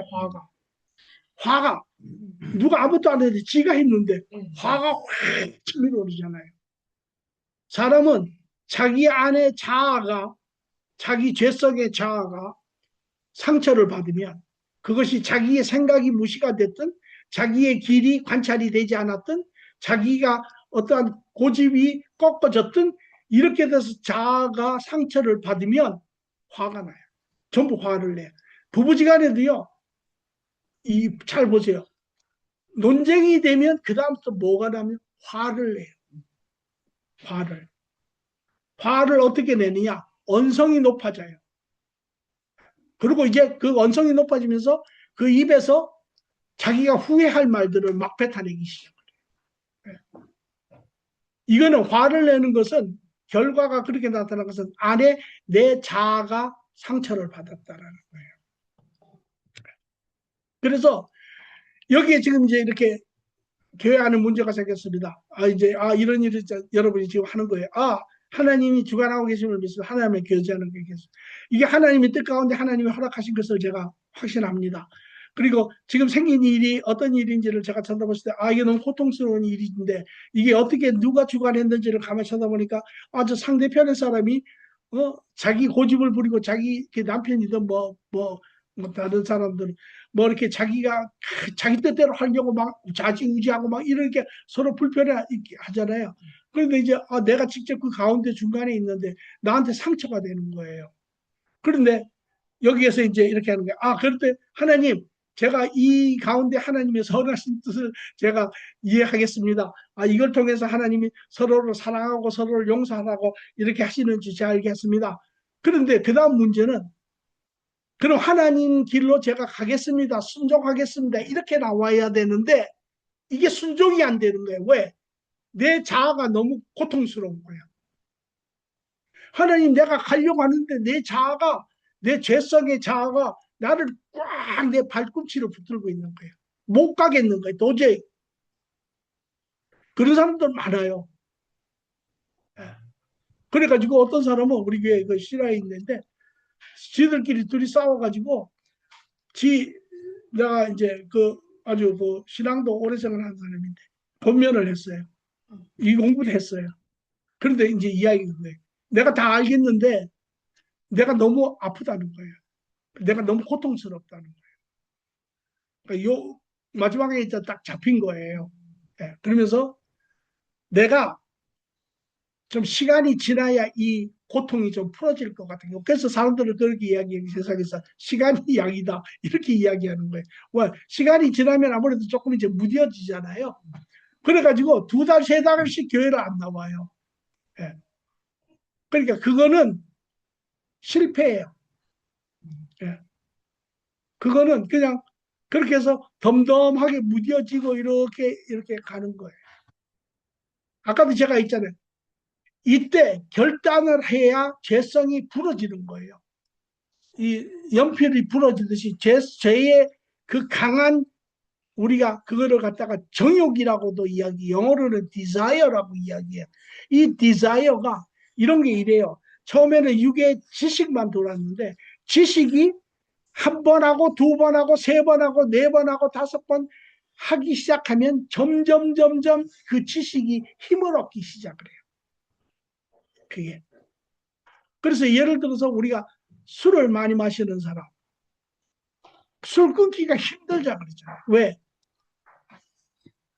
그 술을 땡기게 하는 그 힘이 엄청나게 강한 거예요. 그런데 이거를 반대로 하나님께 순종하면 이것이 하나씩 풀어지면서 나중에는 지식은 있지만 힘은 없어요. 이렇게 되는 거예요. 실질적으로. 그래서 자, 이럴 때 어떻게 하느냐? 아까도 얘기했지만 하나님이 우리가 성화를 할 수 있도록 준비하신 하나님의 방법이라고 제가 이야기를 했어요. 이게 성화의 하이라이트예요. 그러면 하나님, 제가 하려고 하는데 제가 너무 고통스러워서 제가 못하겠습니다. 이렇게 하잖아요. 그러면 자기 생각을 쫓아가면 실패하는 거죠. 그러나 어떻게 그러면 합니까? 자, 여기에 보세요. 성도는 하나님의 능력으로 거룩한 삶을 이룹니다. 자신의 노력이 아니라 하나님의 능력으로 죄를 내 죄성, 내 자의 그 강함을 이기는 거예요. 어떻게? 성도의 영과 육이 예수님의 죄사함으로 인해 하나님의 다스림 안에 있으나, 그죠? 육신은 영은 벌써 하나님과 교제 안에 있지만 육신은 완전한 죄성의 타락으로 인해서 다시 새롭게 부활할 때까지 성령의 완전한 통제 안에 있습니다. 우리의 육신 하나님과 지금 우리 연합되어 있죠. 그러나 육신은 여전히 죄성을 가지고 있죠. 육신은 로마서 8장에 4절 이후에 보면 이런 이야기를 합니다. 육의 생각은 하나님께 순종하지 아니하니 육과 영은 서로 대적하여 육은 하나님을 기쁘게도 하실 수 없느니라. 네, 서로 대적을 합니다. 싸웁니다. 그런데 육의 죄성이 훨씬 더 강합니다. 얼마나 강하냐고요? 이렇게 간단하게 이렇게 보시면 돼요. 여러분이 아담의 후손으로 그 세대를 거슬러 가면 수천 세대의 여러분의 조상들이 죄를 짓고 사고 그 후손의 결산이 여러분이에요. 그러니까 여러분 안에 나는 죄를 안 지었는데 상관없어요. 그런데 여러분 안에 전가된 죄성은 말도 못하게 강한 것이죠. 그래서 여러분은 여전히 하나님 안에 있지만 여러분은 여전히 강한 죄성을 가지고 있어요. 아까도 제가 있지만 예수님 만나기 전에도 죄성을 이길 수 없었고 예수님을 만난 후에도 여러분은 여전히 그 강한 죄성의 육신을 가지고 있어요. 그래서 육신이 여러분을 항상 넘어뜨리려고 애를 씁니다. 싸움이 일어나고 계속 있는 거예요. 이때 여러분은 어떻게 해야 되느냐? 여러분이 첫째 아셔야 될 것은 나는 이미 성령님의 다스림 안에 있다라고 하는 사실. 이때 잠시 여러분이 내 자아가 아프지만 좀 더 넓게 보고 하나님과 교제 안에서 나는 이미 하나님의 통제 안에 있다. 첫째. 그러나 내 죄성의 육신이 내 영의 의의 상품보다 훨씬 더 강하여 나를 죄 가운데 끌고 가려고 한다라는 게 두 번째 생각이에요. 그래서 그거를 가르쳐 여러분은 내 죄가 고통스럽다 이렇게 이야기를 하죠. 자, 두 번째 봅니다. 두 번째, 죄성으로 타락한 육신은 죽음이 올 때까지 존재해요. 그렇죠? 예, 여러분이 우리가 죽은 후에야 비로소 육신을 벗고 우리가 부활해서 새로운 그러한 완전한 영적 육체를 얻게 되죠. 그래서 앉으세요, 빨리. 그래서 죄성으로 타락한 육신은 죽음이 올 때까지 존재하며 지속적으로 영적 존재를 대적하여 넘어지게 합니다. 계속 싸우고 있습니다. 자, 그러나 여기 있습니다. 그러나 육신의 죄의 능력은 역사하나 중요한 것은 실상은 죽은 것이니 이거는 실질적인 것이 실질 것인데 이미 성령님의 통제 안에서 죽은 것이나 마찬가지예요. 왜? 성령님이 통제 안에 있기 때문에 성령님이 역사하면 이것은 죽은 거나 마찬가지이기 때문에 살아있으나 죽은 것이니 이는 성령님의 온전한 통제에 다스림을 받고 있기 때문입니다. 이해되십니까? 네. 그리고 그러므로 네 번째 보면 그러므로 성도가 하나님의 의의 길을 선택하고 순종할 때 이게 하이라이트입니다. 순종할 때 함께 하시는 성령의 도움의 역사로 죄의 능력을 깨뜨리고 성도로 선을 이루게 하십니다. 자, 이거 보세요. 여러분이 그 아시는 게 중요해요. 처음에는 그걸 보지 않고 하면 내 죄성이 막 내 자존심이 상처를 받고 화가 나고 막 그냥 그게 갇히는 거예요. 죄성에. 그런데 이 상태 때 여러분이 하셔야 될 것은 멀리 보시고 하나님을 보시고 그 안에 성령 안에 내가 이미 있고 성령님의 모든 통제 안에 내가 있다라는 것을 상기시키시고 그리고 여기에 그 성령님과 내가 하나가 되는 방법은 여러분이 마음의 선택을 하는 것이에요. 여러분이 이렇게 하는 거예요. 하나님, 내가 너무 내 자아가 내 죄성의 이 자아가 나를 너무 아프게 하고 힘들게 합니다. 그럼에도 불구하고 여기에 하나님이 이미 모든 것을 아시고 주관하시고 다스리고 계신데 저는 그럼에도 불구하고 그 다음을 내다보았을 때 하나님을 쫓아가는 것이 바로 생명의 길이며 그것이 바로 사는 길인 것을 알고 내가 만약에 내 자아를 쫓아서 내가 육신대로 가면 그것이 너도 죽고 나도 죽는 멸망의 길인 것을 내가 압니다. 이때 그러면 여러분 마음이 차분해져요. 그럼 이때 여러분이 이렇게 하는 거예요. 저는 하나님이 너희가 서로 사랑하라 라고 이야기해서 저는 이제 그 다음에 지금 할 거예요.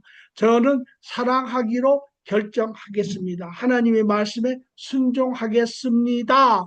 라고 이야기하는 순간 하나님이 하시는 이야기가 있어요. 그게 바로 여러분들이 이제 출애굽에 나오는 이야기인데 너의 전쟁은 나에게 속한 것이라는 것이에요. 그러므로 그때 성령님이 여러분 안에서 역사하기 시작을 하세요. 그리고 여러분이 매일매일 삶 가운데 여러분이 하나님을 실질적으로 경험하면서 하는데 그게 뭐냐면 여러분을 괴롭히고 여러분을 막 그냥 족쇄를 채우고 여러분을 끌고 가는 그 사망의 힘이 성령의 역사 가운데 딱 끊어져 버려요. 그 순간 여러분을 끌고 가던 그 힘이 끊어지고 여러분 안에 평안이 찾아요. 더 이상 여러분 앞에 장애물이 없어져요. 여러분 안에 화가 없어져요. 그러면 여러분은 어떻게 돼요? 그 길을 갈 수가 있어요. 이게 바로 실질적으로 죄성을 가지고 있는 성도가 그 바른 길을 갈 수 있도록 막는 그러한 죄성을 하나님의 도움 가운데 실질적으로 깨뜨리고 여러분이 갈 수 있는 것입니다. 저 사람이 너무 나를 힘들게 하고 내 자아가 너무 고통스럽고 너무 꼴 보기 싫고 그러면 이제 그 다음부터 막 진정이 되는 거예요. 꼴도 보기 싫고 얼굴 보기 싫고 사람 저쪽에서 심리밖에서 오면 뒤돌아가고 이제 뭐 눈도 맞추기 싫고 뭐 이제 그런 게 뭐 다 나타나잖아요. 네. 그럼 이제 그걸 그대로 놔두면 이제 점점 이제 그러한 사망의 열매들이 자꾸 맺혀지기 시작하는 거예요. 그때 여러분이 하나님 이렇게 힘들지만 내 안에 계시는 성령님을 보며 하나님의 뜻에 제가 동의합니다. 하나님과 동의합니다. 라고 선택을 하나님의 길을 가겠습니다. 동의합니다. 선택을 했으니까 하나님과 여러분이 한 팀이 돼요. 그리고 성령의 역사에 따라서 여러분 안에 역사하고 있는 그 죄성의 힘을 하나님 성령님이 깨뜨려 버렸어요. 그러면은 여러분은 평강 가운데 제거된 장애물 가운데 하나님의 길을 바로 걸어갈 수 있다는 것입니다. 여러분 이게 성화예요. 성화의 중심이에요. 우리가 할 수 없는 거 대부분의 사람들이 뭐냐면 항상 이야기하는데 하나님 말씀이 맞는데 내가 못 가겠습니다. 너무 어려워. 너무 힘들어서 못 가겠습니다. 너무 고통스러워서 못 가겠습니다. 너무 그래서 맨날 넘어집니다.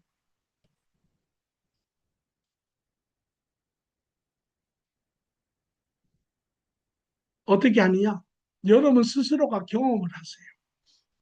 그러면 여러분 우리가 하루에 몇 번 시험 봤습니까? 수도 없이 시험 봤죠. 크고 작은 문제들 시험 봤죠. 아, 남편이 한마디 지나가면서 하는 이야기인데 아, 엄청나게 기분 나쁜 거야. 뭐 또 아무도 뭐별 이야기 아닌데도 그게 그런 크고 작은 모든 일에 하나님 제가 이것을 인정하고 내 안에 계신 성령님과 동의하며 하나님 길을 가겠습니다. 하나님이 자녀로 가십니다. 해보세요.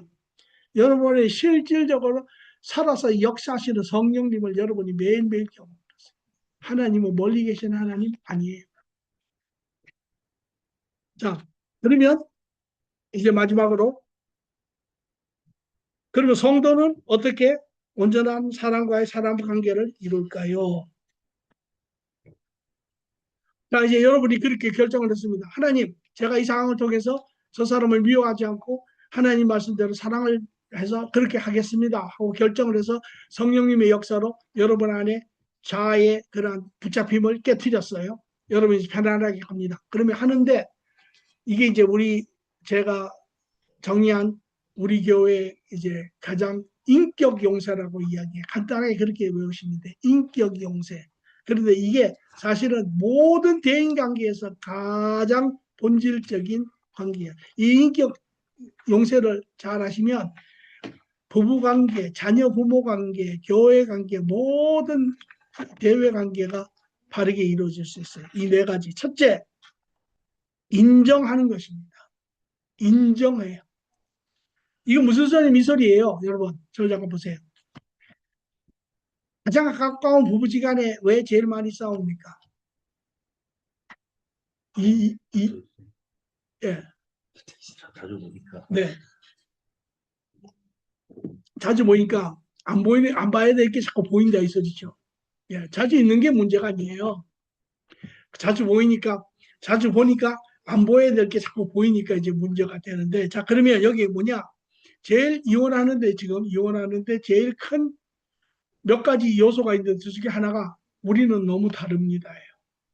우리는 도저히 대화가 안 됩니다. 우리는 comparable이라고 이야기하는데 우리는 서로 상호 보완이 안 됩니다. 우리는 도저히 같은 길을 갈 수 없습니다. 이게 첫째. 그 다음에 두 번째는 재정적인 문제, 세 번째는 아이 문제 뭐 이렇게 나와요. 근데 그게 뭐냐면 여러분 제가 처음에 이야기했죠. 남자 여자는 원래 처음부터 다르게 지어졌어요. 그런데 다른 거를 인정을 안 해요. 우리가 살고 있는 세상에서는 뭐라고 이야기하면 이렇게 해요. 그런 부분을 인정을 하지 않기 때문에 다른 것이 생기잖아요. 그러면 이렇게 이야기해요. 서로 자기 중심적에서 다르다라고 하는 것은 어떻게 해석이 되냐면 나는 맞고 너는 틀리다. 예. 나 중심이기 때문에 내 생각, 내 방법, 내 길이 맞고 너 상대편도 똑같이 내 방법, 내 길, 내 경험을 가지고 주장을 하는 거예요. 이게 안 맞는 거예요. 그러면 눈높이도 다르고 그러면 서로가 뭐라고 이야기하면 내 길은 맞고 네 길은 틀리다. 그러니까 그게 서로 상호 보완이 안 돼요. 그러니까 계속 평행으로 가는 거예요. 여기에 다른 것은 있는 그대로 받아들이는 것이에요. 아, 저 사람은 저렇구나. 내가 이런 이야기 가끔씩 하는데 우리 집사람이 저하고 많이 달라요. 정반대예요. 정반대. 근데 정반대이기 때문에 가끔 인정하는데 어려울 때도 있지만 그러나 정반대이기 때문에 그게 하나의 완전한 팀이 되는 거예요. 제가 그랬잖아요. 온전한 것에서 남자와 여자가 나눠졌잖아요. 남자 여자가 결혼을 통해서 하나가 합쳐졌을 때 완전한 하나가 되는 거잖아요. 그러니까 음식점에 가도 제가 그러죠. 나이프만 2개 주면 어떻게 돼요? 안 되잖아요. 나이프하고 포크를 같이 줘야 그게 한 팀이 이루어지는 거죠. 그러니까 이것은 서로를 인정하는 거예요. 아, 이 사람은 이렇구나. 예, 인정하는 거예요. 근데 우리는 인정하는 거를 못해요. 예. 왜? 자기중심적이기 때문에. 그래서 첫 번째는 인정하는 거예요. 인정은 여러 가지가 있어요. 뭐를 인정하느냐? 첫째, 인간이 불완전한 상태라는 것을 인정해야 돼요. 우리는 다 죄 가운데 있다라는 걸 인정해요. 그렇죠? 그래서 인간의 제한성, 육의 제한성. 예, 우리는 다 제한적인 인간이에요.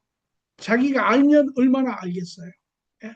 조금 더 알고 조금 덜 아는 거지. 예. 다 제한성을 가지고 있어요. 또 우리는 다 죄성을 가지고 있어요. 예수님 안에 있는 사람도 예수님 밖에 있는 사람도 다 죄성을 가지고 있어요. 예. 그러나 예수님 안에 있는 사람은 이제 성령님으로 인하여 그 죄를 이길 수 있다라는 것이고, 예수님 밖에 있는 사람은 죄에 사로잡혀서 그 죄가 시키는 죄의 특징은 어떻게 나타나느냐? 자기중심적인 것. 그래서 내 고집을 엄청나게 해요. 그러니까 애들이 뭐라고 이야기해요? 요새 우리가 소위 말하는 이게 여러분이 인디비주얼리즘이라는 거예요. 나. 예. 이게 바로 죄성이에요. 나가 죄성이에요. 그게 죄성의 선물. 그래서 인간은 다 죄성에 타락한 마음을 가지고 있다라는 거예요. 세 번째로는 인간은 다 부분성이에요. 인간은요, 다 부분적이죠. 아, 세상에 의사하고 요리사하고 뭐 비즈니스하고 뭐 플러밍하고 다 아는 사람 없잖아요. 인간은 아주 작은 몇 가지밖에는 못해요. 그런데 우리는요, 한국, 대한민국 한 예를 들어서 대한민국 학교는 애들 키울 때 모든 게 성적으로 판단을 해요. 공부 잘하는 애도 있고, 공부 못하는 애도 있고, 운동하는 애도 있고, 음악하는 애도 있고, 미술하는 애도 있고, 뭐, 시 쓰는 애도 있고, 다 있는데, 공부 못하면 성적이 70등 이러면 걔는 낙제야. 그 얼마나 잘못된 거예요.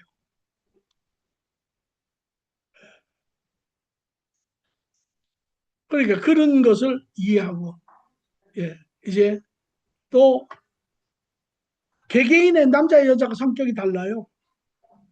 예. 남자들은 아무래도 하나님이 그렇게 지으셨으니까 행동적이고 전체적이고, 예, 계획적이고, 남자들은 그래서 목표 지향적이에요. 막 그 고를 정해놓으면 그것만 보고 가요. 근데 여자는 안 그래요. 여자는 그 주 역할이 애를 낳아서 그 가정을 돌보고 이렇게 내부적이에요. 그래서 감성적이고, 예, 디테일하고, 예, 관계적이고 이래요. 그러니까 여자가 남자가 안 맞아요. 남자는 여자하고 관계하는데 내가 뭘 좋은 걸 계획해가지고 뭘 좋은 걸 비싼 걸 사주면 관계가 잘 된다고 생각을 해요. 근데 여자는 안 그래요. 여자는 감, 좋은 걸 사주는 것보다 그 집안에서, 예, 관계를 하며 서로 살가운 이야기도 하며 때로는, 예, 로맨틱한 이야기도 하며 집안을 돌보며 이런 남자를 좋아해요. 그러니까 안 맞는 거예요. 안 맞게 원래 되어 있다라는 거죠. 그러니까 그거를 하나님은 너희가 알고 거기에서 조화를 이루라는 것이에요. 내 이것만 가지고도 내가 몇 달 며칠을 이야기할 수 있어요. 또 그렇게 하려고 해요. 지금 인디언 레저베이션에서 오라 그래서 가는데 결혼에 대해서 이야기를 하려고 그래요.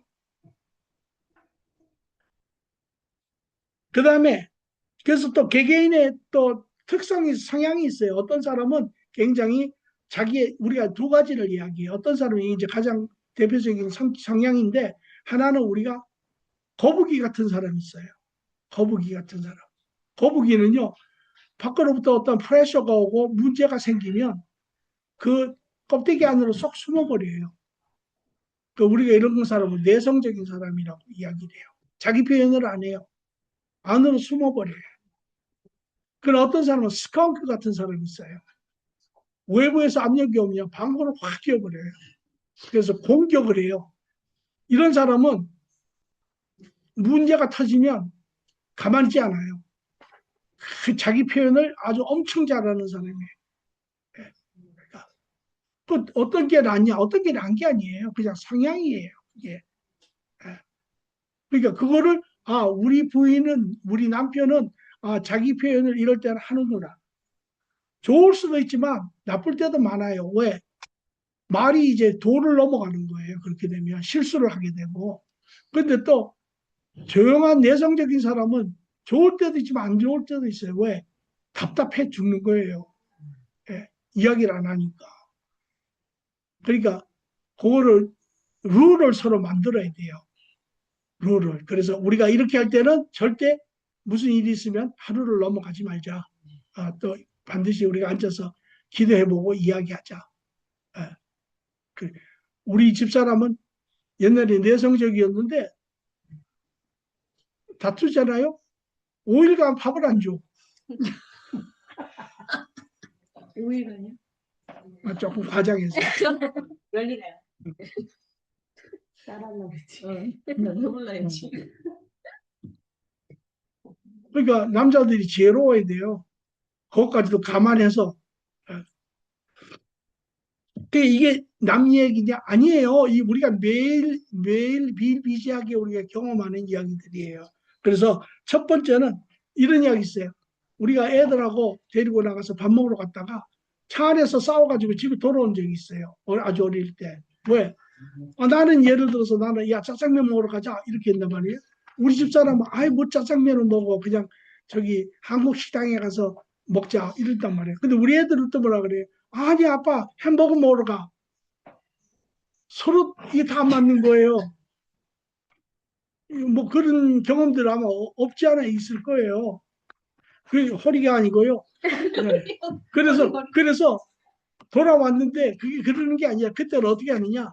이것은 서로의 차이점을 인정을 하고 이거 차이점을 어떻게 하느냐? 서로 타협을 하는 거예요. 타협. 예. 그러니까 그러면 이렇게 하는 거예요. 오케이. 그러면 이번에는 엄마가 한식 먹자니까 한식 먹고 다음에는 아빠가 먹고 싶은 짜장면 먹고 그 다음에는 애들이 먹고 싶은 햄버거 먹자. 뭐 이렇게 타협을 하는 거예요. 타협을 하면 다 받아들여요. 그러면 그러니까 인정을 하는 것이 중요해요. 오늘 여러분이 서로가 서로를 얼마나 인정하는지를 한번 잘 생각을 해보세요. 그리고 서로의 차이점은 그것을 고치려고 하는 게 아니에요. 나는 고치려고 하는 건 나는 맞고 너는 틀리다라는 거예요. 그거는 그냥 타협하는 거예요. 타협. 아시겠죠? 그래서 이것이 첫 번째 것입니다. 그래서 서로가 먼저 하나님의 자녀이지만 서로가 다 불완전한 그러한 살아온 재성이 있고 제한적이고 또 살아온 과정이 다르고 또 부모에게 받은 성격이 다르고 이런 모든 차이점을 서로 인정하는 것이 중요해요. 이게 제일 기본적인 거예요. 여러분 부부지간에도 얼마나 여러분이 이루어졌는지는 알 수 없어요. 두 번째 이제 격려하는 것입니다. 그리고 서로를 인정한 가운데 이제 둘이 같이 이제 바른 길을 가기 시작하는 거예요. 우리가 다 재성이지만 여기에 제일 중요한 거는 하나님이 기준점이에요. 네 길도 내 길도 네 생각도 내 생각도 아니고 하나님이 말씀이 내 삶의 기준점이라는 것이 그게 가장 하이라이트예요. 그래서 여러분이 논쟁이 생겼을 때 잠시 타임아웃하고 기도하고 하나님 말씀에 여러분의 생각을 비춰봐야 해요. 그리고 하는 것입니다. 그리고 현재 있는 모습에서 사랑의 삶을 같이 사는데 이제 말로 하나님의 말씀이 기준점이 돼서 문제가 생겼을 때 서로 대화하는 것이 중요해요. 그래서 하나님이 우리는 다 제한적이고 부분적이라서 그냥 생각으로 하면 다 틀려요. 그래서 그것을 말로 인해서 서로 그 공통점을 찾아내야 되는 것이에요. 그 말을 할 때도 중요한 게 뭐냐면 잘 들어야 해요.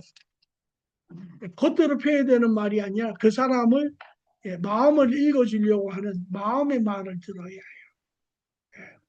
겉으로. 그러니까 하나님도 뭐라 이렇게 이야기했어요. 하나님은 사무엘서에 보면 이런 이야기했어요. 하나님은 외모를 보시지 아니하시고 뭐를 봐요? 중심을 보시는 하나님이시라. 그래서 그 중심의 말을 잘 들어야 합니다. 아직 17분인데 왜 자꾸 그래요? 네. 원래 원래 12시 12시에 아니 그거는 그렇게 요거 저 희망 사항이었죠. 자, 자, 아니 그런다고 여러분이 안 끝낼 건 아니잖아요. 자, 그 다음에 칭찬에 인색하지 마십시오라고 말씀인데 아까도 이야기했지만 우리는 다 부분적이에요. 우리는 세상으로부터 가정으로부터 학교로부터 우리는 뭘 배웠냐면요. 칭찬보다는 잘하는 것보다는 못하는 것에 더 포커스가 맞춰져 있어요. 그래서 못하는 거에 대해서 지적은 우리가 잘해요. 그러나 부분적으로 우리가 잘하는 부분만을 우리가 관점이 바뀌어야 해요. 우리가 부분적으로 잘하는 부분을 칭찬해주고 못하는 부분은 잘할 수 있으면 좋겠지만 못하는 거는 아니 공부 못하는 애들은 왜 공부 못하냐고 백날 이야기해봐야 서로 상처만 주지요. 예. 음악을 잘하는 애가 음악을 하려고 그러는 게 당연하죠. 그러니까 이런 것들이 우리가 살아온 가정에서는 너무나 안 돼 있기 때문에 부모나 애들이랑 엄청난 그런 고통들을 받으면서 산 게 현실이에요. 예. 그 다음에 은혜의 말씀을 나눕니다. 예. 그 다음에 사랑을 행위로 합니다. 예. 사랑은요 말로 하는 게 사랑이 아니에요. 행위가 말을 서포트를 할 때 그것이 사랑이 되는 거예요. 미국에서 가장 많이 I love you가 it means nothing. 예. 그 사랑하면 아내를 위해서 집안일을 도와주고, 그렇죠. 예.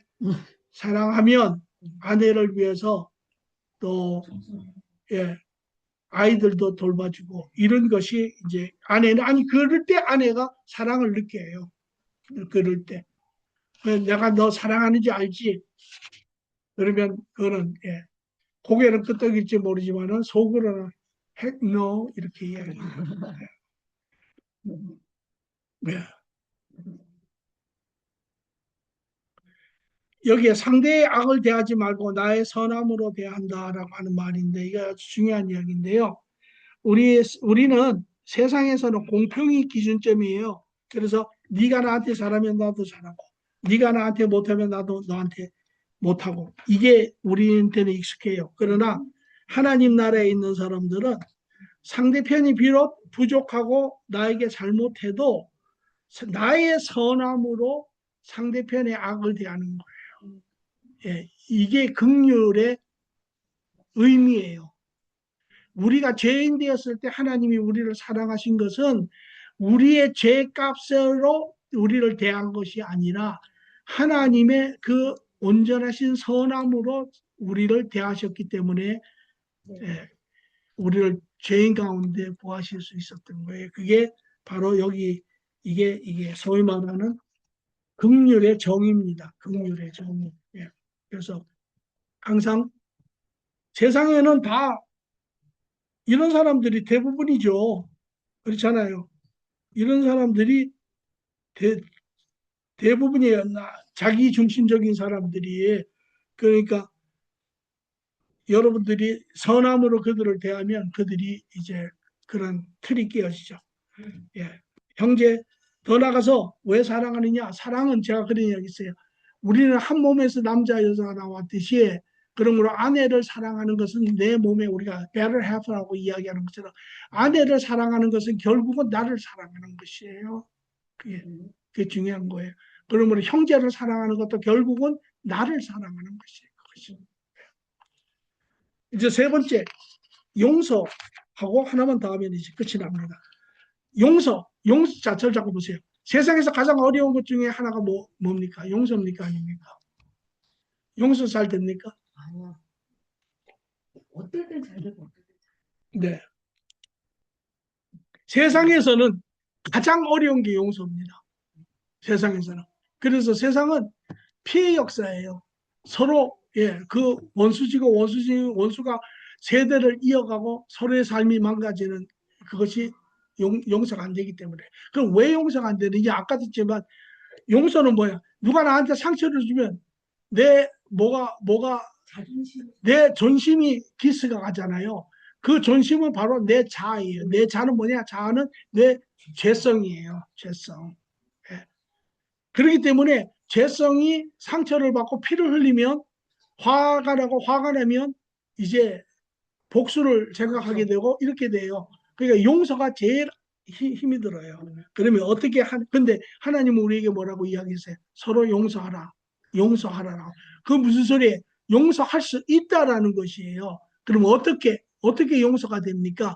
내가 내 자아가 피를 철철 흘리는데 이게 어떻게 용서가 됩니까? 대부분 사람들 그래요. 그리고 이를 바삭바삭 갈고 대를 이어서 복수를 하고 그래요. 그게 세상에서 우리가 해왔던 것이고 세상 사람들이 하는 거예요. 자, 여기 보십시오. 제가 이렇게 썼습니다. 첫째, 긍휼해야 합니다. 둘째, 용서해야 합니다. 셋째, 공감합니다. 이렇게 세 가지를 적었어요.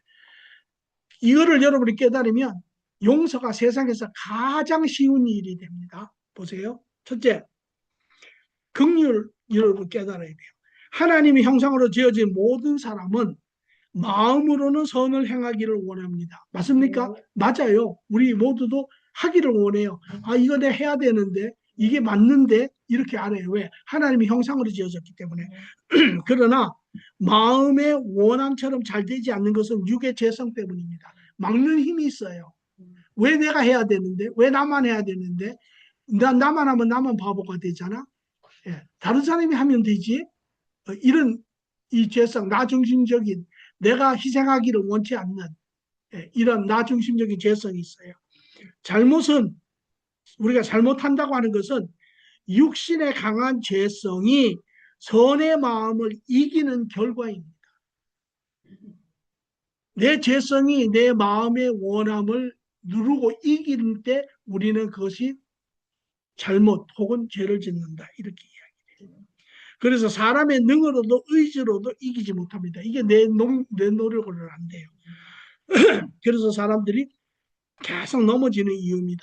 이것이 인간이 해결할 수 없는 가장 고통스러운 문제입니다. 고로 하나님과 예수님이 이를 아시고 인간의 해결할 수 없는 죄성에 대하여 긍휼하신 것처럼 성도도 서로 죄성의 연약함을 긍휼히 여겨야 합니다. 그러니까 여러분 보세요. 이 사도 바울이 이런 이야기, 로마서 7장에 보면 이런 이야기를 해요.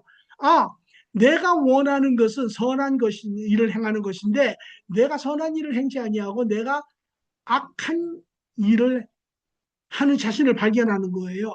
그러면서 말하기를 내 안에 두 지체가 있는데 하나는 하나님의 선한 것을 쫓아가기를 원하고 다른 내 죄성의 지체는 악한 것으로 나를 쫓아가게 하는구나. 그러면서 자기를 보니까 그 안에 둘이 싸우는데 결과적으로 나를 죄 가운데 끌고 가는 것은 내가 아니라 내 안에 있는 죄성이 나를 끌고 간다라는 것이. 그러므로 나는 공고한 자는 누가 나를 사망에서 구하리요.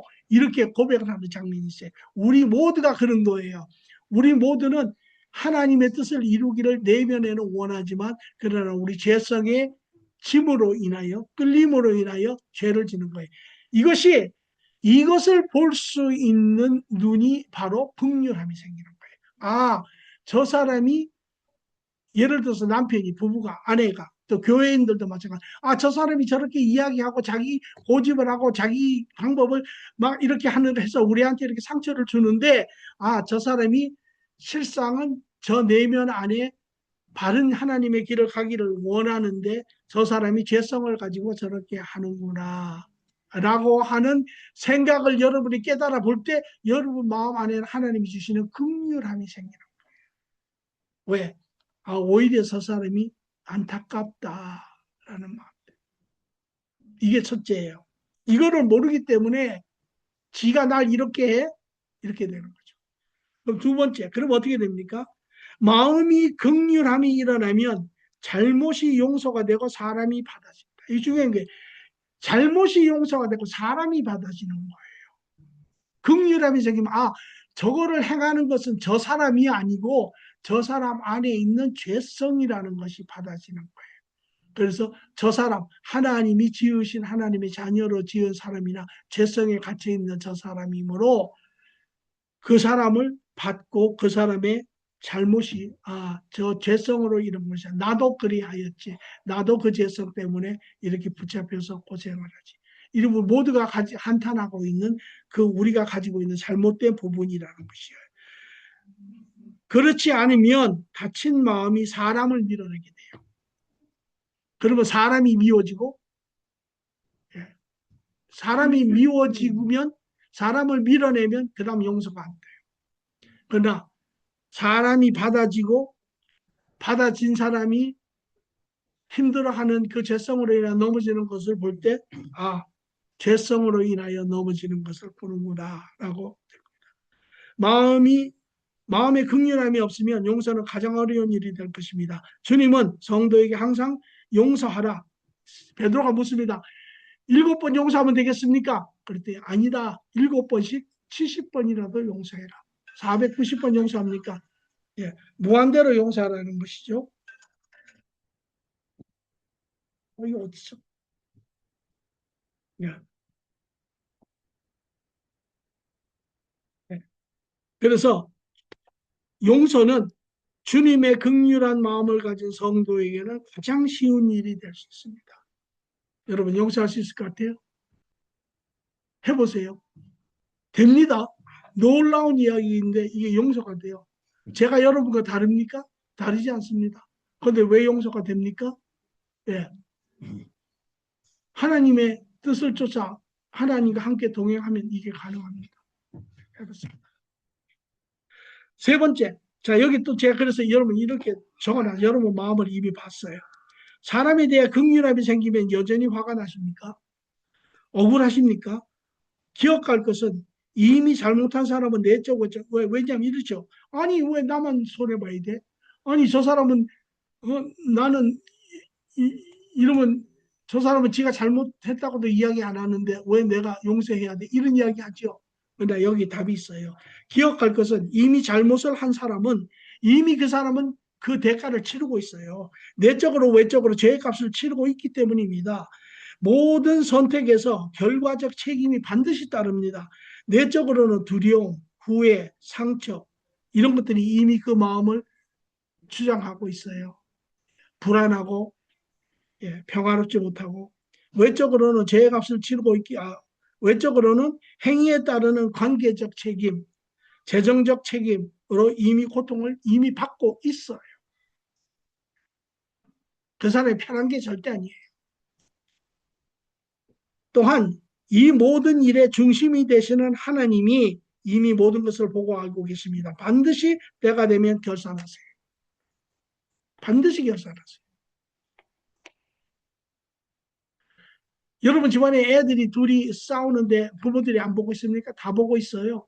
때가 되면 반드시 결산합니다. 그러므로 긍휼한 마음은 용서와 함께 그들의 아픈 마음을 공감하는 것입니다. 제가 위에서 긍휼하다고 하는 것은 공감을 해주는 거예요. 공감의 마음이. 지들도 힘들겠다. 이게 공감의 능력이에요. 죄성을 가진 사람들이 제일 부족한 게 공감의 능력이죠. 그러나 여러분이 하나님 안에 있으면 이러한 공감의 능력이 생기는 거예요. 공감의 능력. 이게 용서입니다. 첫째, 인정, 사람과의 관계에 있어서 여러분이 이제 하나님과 동행하며 일어나는 일을 통해서 사람과 관계할 때 첫 번째 여러분이 해야 될 것은 그 사람을 있는 모습 그대로 인정하는 것이에요. 하나님 안에 있는지, 재성 가운데 있는지, 그들이 가지고 있는 성향과 자라온 모든 이러한 것들이 어떤 것인지 인정을 하고, 그 다음에 두 번째로는 이제 하나님의 기준점 안에서 같이 이제 말과 행위를 통하여 서로를 세워 이제 가며, 세 번째로는 그러나 서로를 살아갈 때 반드시 크고 작은 일들이 생기잖아요. 그럴 때 공감 능력을 가지고 그들을 긍휼히 여기며 그들의 죄를 용서하며 사람을 품을 때 그 사람들은 돌아오게 돼 있어요. 오늘 사람들이요 하나님에게 돌아오지 않는 이중에 가장 큰 것은 불행스럽게도 이 믿는 사람들이 하나님을 조롱거리로 만들고 있어요. 그런 공감 능력과 바른 것을 알지 못하기 때문에 그들을 밀어내고 잘라내고 비난하고 정죄하고 이러기 때문에 그들이 오히려 문을 닫아버리는 거예요. 그들을 공감 능력을 가지고 그들을 긍휼히 여기고 그들을 사람을 받아들이고 용서하고 그들을 다가오면 그들은 당연히 다가오게 되어 있어요. 이것이 사실은 바른 관계를 이루어가는 아주 중요한 내용입니다. 그리고 네 번째가 또 중요한데요. 여러분, 아이들 키울 때 잘 자란 아이와 잘 자라지 못한 아이가 차이가 있는데 그걸 하나는요. 마지막은 서로를 세워야 해요. 예. 아, 그래, 엄마 미안해. 그렇다고, 그래, 알았어. 이러고 안 가르치면 애가 성장하지 못해요. 반드시 그 부분을 정확하게 짚고 넘어가야 해요. 그래서 애가 스스로 느껴야 해요. 그래서 서로를 세우는 것, 성장하는 이것이 성장의 과정입니다. 그러니까 오늘 교회 안에서도 이런 부분들을 굉장히 불편해하죠. 예. 서로의 그런 가르치는 부분들을 대부분의 목사들은 불편하게 생각을 해요. 그러나 부모들이 만약에 아이들을 가르치는 걸 게으리 하면 아이들이 바로 성장하지 못해요. 이 과정에 있는 성도는 넘어지기도 합니다. 과정에 있는 성도는 넘어지기도 합니다. 성도가 불완전함에 과정에서 넘어지는 것이 이미 예상되고, 자, 잘 보십시오. 이미 예상이 되었습니다. 여러분, 교회 안에 생활하다 보면 크고 작은 많은 문제가 아마 생겨요. 우리 여기 자매도 있지만 처음 와가지고 집 신앙생활하면서 아니 교회가 뭐 이래, 교회가 이 사람들 왜 이래, 이런 아마 느낌이 있을 거예요. 그러나 교회는 그런 거예요. 가정과 똑같아요. 가정에 옛날 사람들이 뭐라고 이야기해? 애들 키우면서 하는 이야기가 있어요. 뭐냐? 애들은 싸우면서 큰다라는 이야기가 있어요. 똑같아요. 교인들도 하나님의 자녀지만 서로 죄성을 가지고 미완성 과정에 있기 때문에 서로 크고 작은 일들이 갈등이 많이 생겨요. 그것이 이미 예상이 되어 있다라는 거예요. 그것이 아니 또 싸워? 아니 또 이 문제래? 이게 아니에요. 예상이. 그리고 경험 많은 엄마도 이미 다음 여러 애를 키운 부모는 그 다 막내가 태어날 때 이런 것들을 이미 예상을 해요. 아, 그리고 그 일이 생기면 막 그냥 난리치고 하지 않아요. 그리고 이를 통해서 오히려 서로가 정직하게 자신의 부족함을 돌아보고 성장하는 시간이 돼야 돼요. 그러니까 애들이 여러분 중요한 게 애들이 넘어지는 시간이 가르치는 시간이에요. 애들이 넘어졌다고 하는 것은 자기의 부족함이 드러나는 시간이에요. 그리고 그때 그 부족함을 가르쳐야 돼. 근데 이때 애가 부족함이 드러나는 시간에 가르치지 않으면 애는 성장하지 않아요. 교인도 마찬가지예요. 서로가 정직하게 자기를 돌보고 성장하는 시간. 넘어지면 서로에게 아픔과 상처를 줍니다. 그렇죠? 그대로 방치하면 사랑의 관계는 망가뜨리고 사랑의 관계를 망가뜨리고 하나님 나라를 이룰 수 없습니다. 이거면 이제 노죽고 낙죽는 거예요. 둘 다 깨져 버리는 거예요. 넘어지면 서로에게 아픔에 상처를 주고 그대로 방치하면 관계가 깨집니다. 넘어지면 사실은 성장의 시간입니다. 넘어짐을 통해 자신의 연약한 모습을 바라보는 시간입니다. 세움의 시간입니다. 그러니까 부모들이 어린아이를 교인도 마찬가지고 가르쳐줘야 돼요. 그러니까 그 아이를 앉혀놓고 이야기를 해야 돼요. 왜 이렇게 됐을까? 그러면 애가 뭐 이런 이야기죠. 그러면 예를 들어서 이런 이야기예요. 4살짜리 아이가 엄마가 접시를 닦는데 애가 와서 엄마 내가 도와줄게. 그리고 접시를 들고 가다 미끄러져서 애가 접시를 깨뜨렸어요. 그러면 여전히 하나님과 관계가 없는 부모들을 뭐라고 이야기하면 아니 엄마가 뭐라 그랬어 왜 해가지고 이렇게 난리를 치고 구슬치고 이렇게 이야기해요. 그러나 하나님과 바른 관계 안에 이 모든 것을 보고 있는 엄마라면 이 어떻게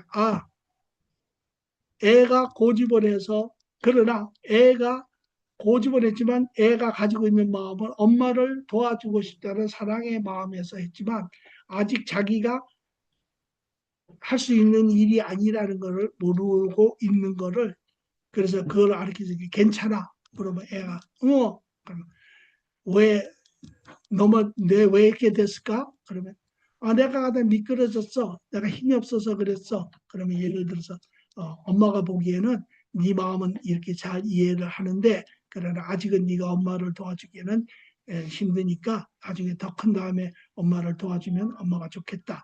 이렇게 이야기를 할 때 애가 오히려 그것을 통해서 성장하게 돼. 이것이 결과로는 극과 극이에요. 첫 번째 아이 같으면 오히려 그걸 통해서 애가 의기소침해지고 애가 자신감이 없고 부모가 자기를 미워한다고 이야기하고 이렇게 돼요.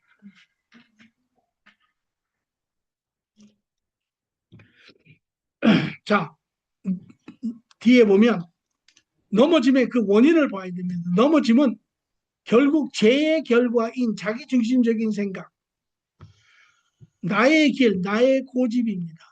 성도는 항상 자라가는 과정에 있음을 기억하고 성장의 방법은 죄성의 결실인 나의 길, 너의 길이 아니라 하나님의 진리의 길이 성도의 기준점이 되어야 합니다.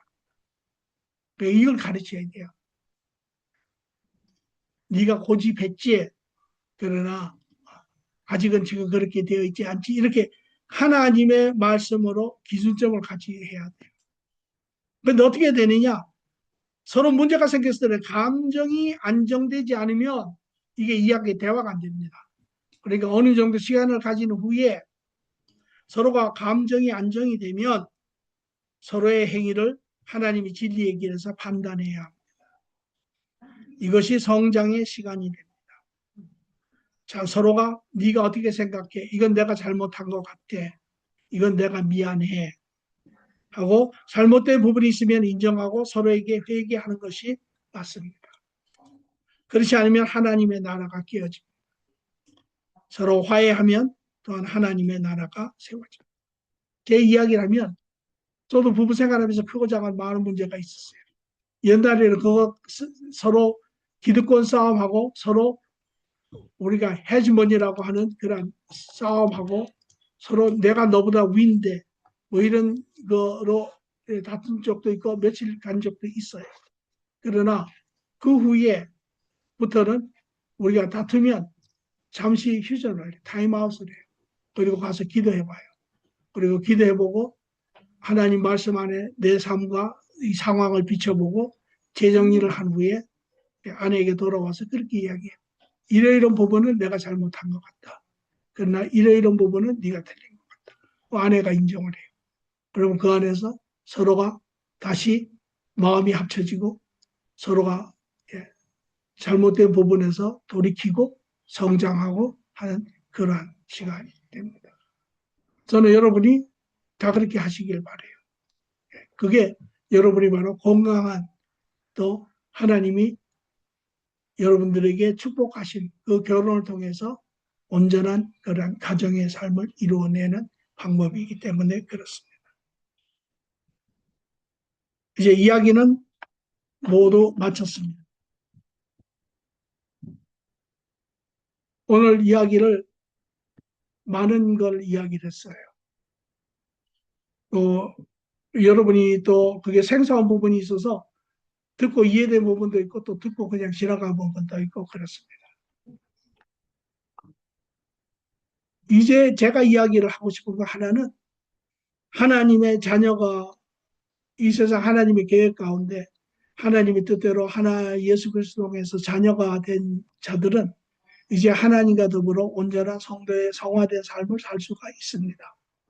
그러나 불행스럽게도 지금도 많은 사람들이 이 성화의 바른 길을 잘 이해하지 못하기 때문에 여전히 자기의 노력과 자기의 의지와 자기의 방법으로 내 길, 나의 생각, 나의 그런 고집을 주장하면서 하나님의 의를 이루어가고 있는데 그것이 사실 하나님의 의를 이루는 것이 아니라 자기의 의를 이룸으로 인하여 많은 사람들에게 오히려 언짢은 불편한 힘든 그러한 모습들을 보이고 있습니다.